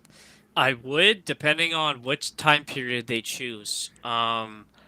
I would definitely, because my only experience with a Star Wars RTS was Empire at War Yeah. and Forces of Corruption. I don't remember who developed those games, but fantastic games. Those are actually the only RTSs I really care to play. I don't even like playing Halo or Age of Empires. It depends. But anyways, if it was like a really good Star Wars RTS game, Total War, I guess you could, like in that style, yeah. I'm like I said, I'm just concerned about time period. I think the only, and I'm biased, but I think the best time period to choose it in would be the Empire, like the original trilogy movie time period. But then again, like it wasn't massive armies fighting each other, so they would really have to do it in the Clone Wars era, or if they want to be creative, go back to the old Republic era and do it in that time period because there were massive armies fighting in that time period. So I just don't know.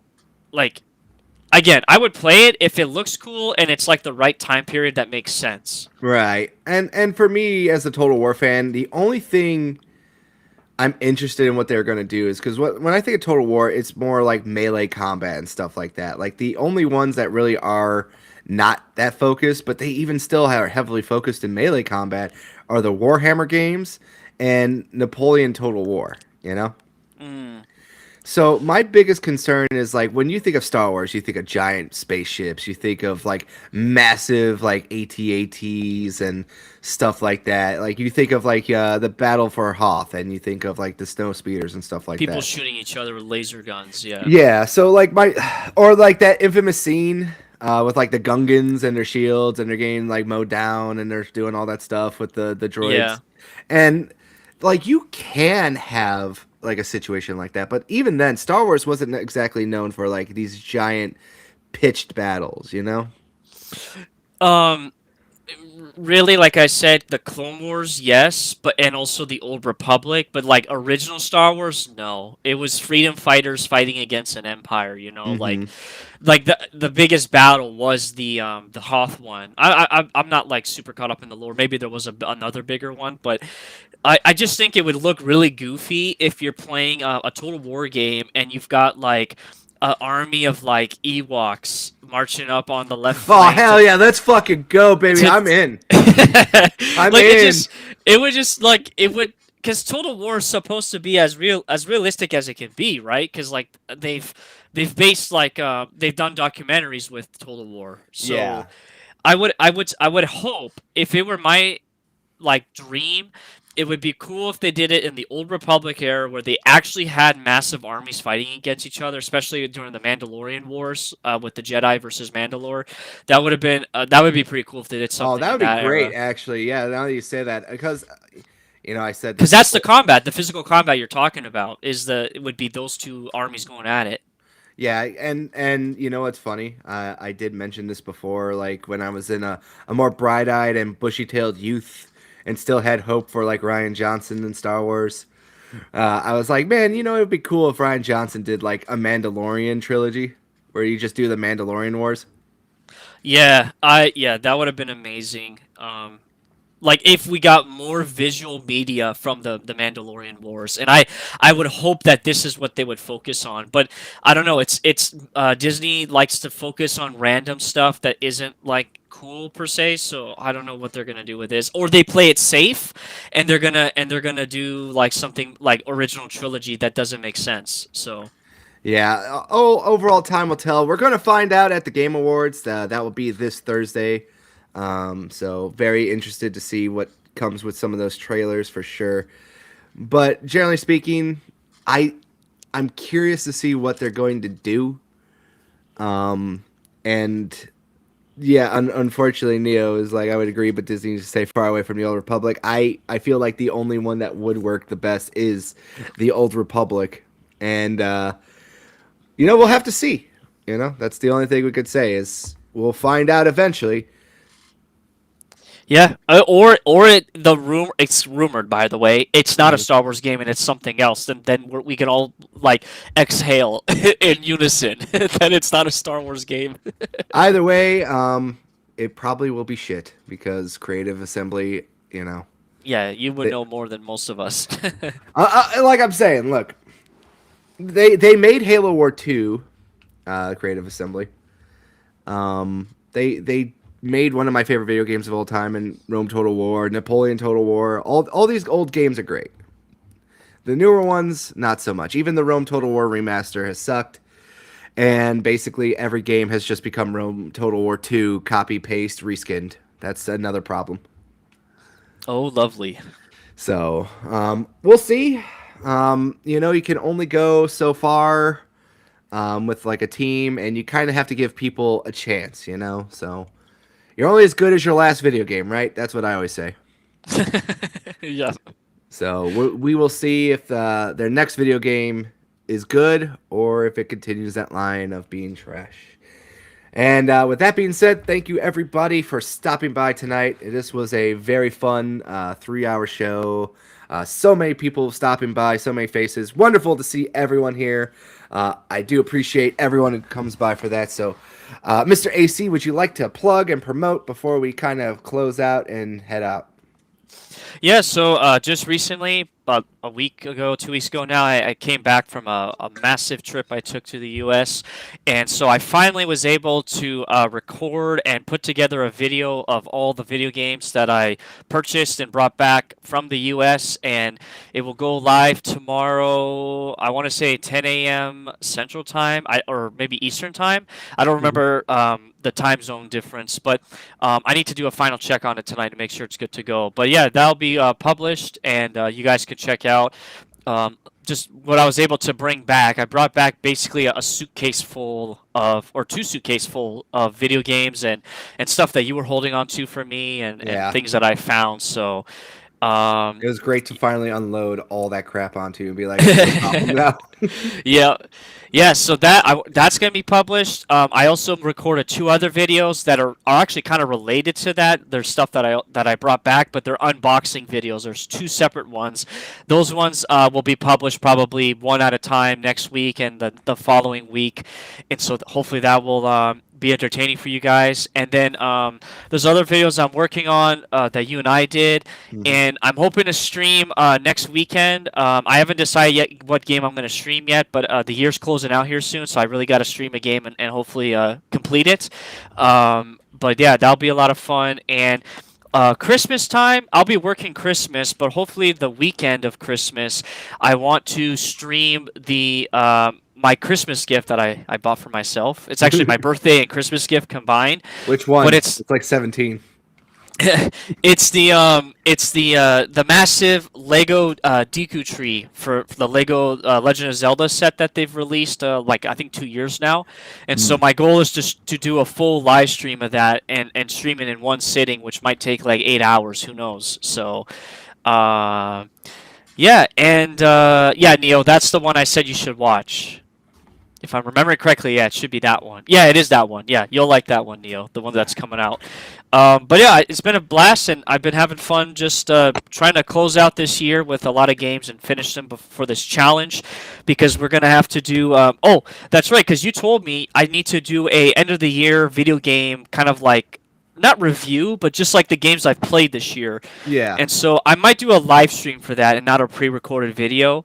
And so that'll be fun. So just if you guys, you can find me here on YouTube, Twitter, Angry Canadian spelled with an E, and just hit the notification bell, because I don't have like a set schedule, and you'll just see when my videos go up or when I go live. So appreciate everybody that came in and hung out with us tonight.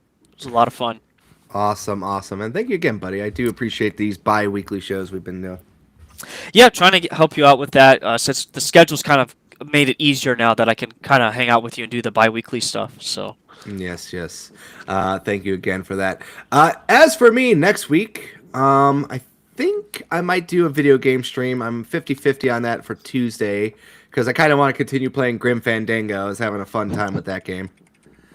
And then after that, next week, we will also be debuting a brand new show called Backlog Battling. And Mr. Nerdy Neo will be my co-host for that one.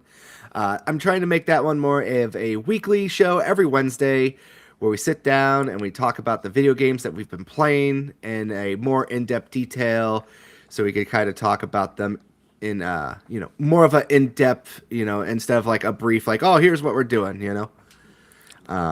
So Neo has agreed to be the co-host for that show, so that will hopefully be every Wednesday going forward, and so on and so forth. After that, Thursday, we will be doing a live stream with Nerd Takes and maybe a couple other people if they're free for the video games, the Video Game Awards, as we sit there live react to trailers and, probably more of the trailers. The winners we don't really give a shit about. We're here to see what's coming out and talking about that stuff. But yeah, that will be next Thursday. That will start at 6:30 Central, 7:30 Eastern for everyone out there who wants to check that out. And next Friday, we will be back for another weekly wrap-up, and Cream NATO will be joining us again.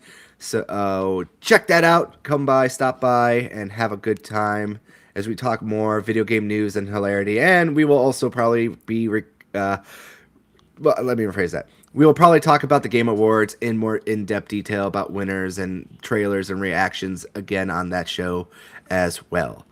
So, with that being said, also... I will have a new video published tomorrow around 10 p.m. Central, 10 a.m. Central, sorry.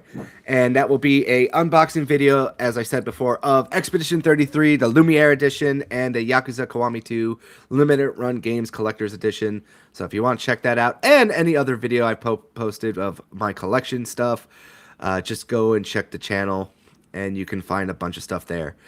With that being said, one more reminder.